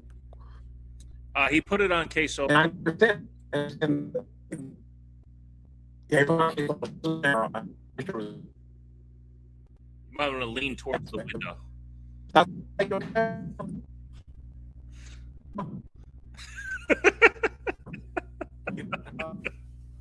Sound like a robot, bro. Can we can we take that as a sign? You want to take that as a sign? That we forced it. We forced it past. I do want to just shout out one thing. I finished off my birthday last week on Tuesday. Went and played golf with my dad. Just a moment I wanted to share with the community because, I grew up without my dad because he moved a couple states away when my parents got divorced, and it's hard to not get what the little kid needed in me. But when I get the moments to do the things that he likes to do, I have to channel the little me. So it was actually the first time I played golf with him and I listened to his advice because I was always that kid who just wanted to fight back and forth. He actually was like, hey, my name's Matt, for those who don't know. He goes, hey, Matt, let me show you this. He goes, you know what, never mind. I said, Pop, I'm not 15 years old anymore. I'll listen to you this time. And he gave me a little bit of advice in my swing. And it was just this moment for me that made me feel so good. And it's something I wanted to bring up because we were on the course for 3.5 hours. I'm not thinking about my bills. And I'm not thinking about Caspa. I'm not thinking about not having a job. He asked me once, he's like, is everything good? Like, because of course he'll help me out if I need to. Is everything good? I go, Pop, I'm out here with you. Everything's good. It was 12 degrees and snowing yesterday. On Tuesday, it was 50 degrees and sunny. It was the perfect opportunity in the middle of January to have it. So I say that to say I'm not this guy because I don't believe these words, but I'll say them. Find the moments and spend them. My dad's a healthy guy, but we never know. We lost my wife's father a couple years ago. So find the moments and spend them. You don't have to force them. I have a terrible relationship with the rest of my family. I honestly, me and my dad, we don't have a great one. But the idea, he wanted to take me out for food. And I said, what about a round of golf? He goes, perfect. And we did it. It was the first time I played golf in 5.5 years. My birthday's 111. I shot a 111.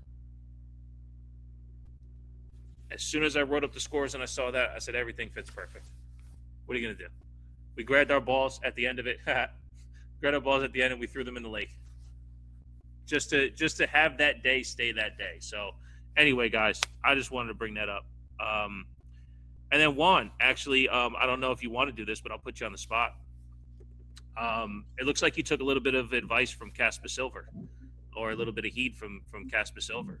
You kind of KYC'd.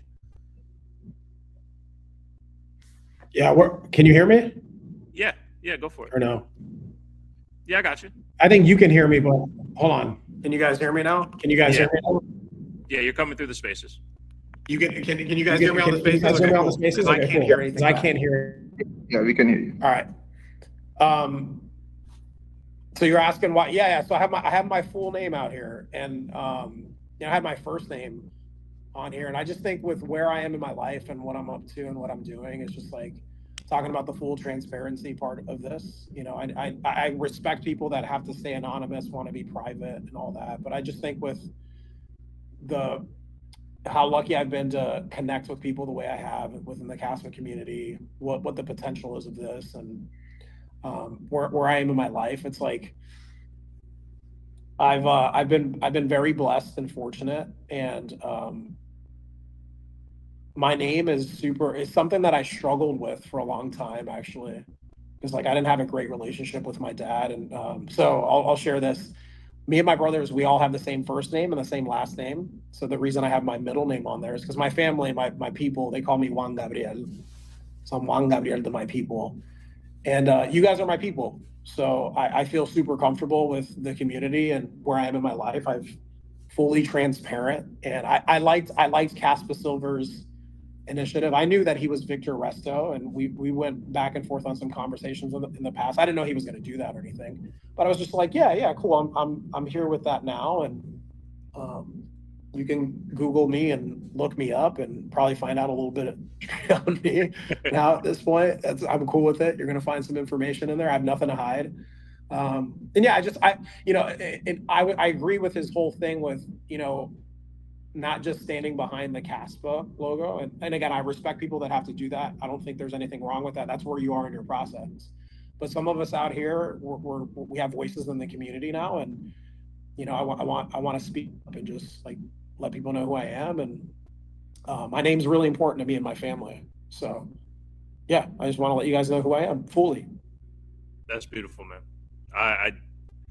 I mentioned to you when we started podcasting.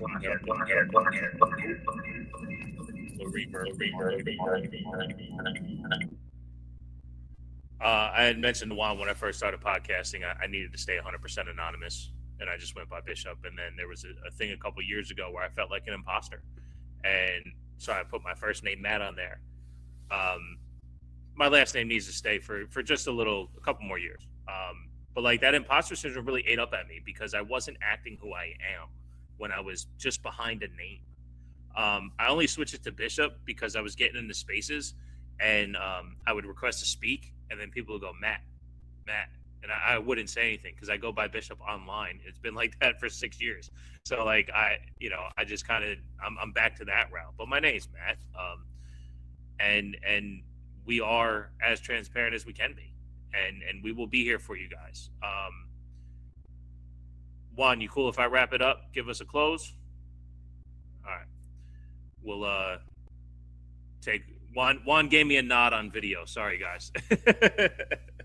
No, thank you everyone for came through. Yeah, but my mic is going in and out here. Can you guys can hear me here, but I have to like go back and forth. So yeah, you're good, bro. We're good. Appreciate all you guys. Thanks for coming in and listening in. I know that the Bishop's got to head out now, so we're gonna keep this going. Potentially do other spaces, other days of the week. So we'll let you guys know ahead of time. If you're not following the Kaspa live on the Kaspa Standard X account, if give that a follow. If you enjoyed this, share it. We want to spread the word as much as we can. And again, we may be running other spaces throughout the week. Yes, that's all I got, brother. Go ahead. Yeah, stay tuned. Live at live on the Kaspa.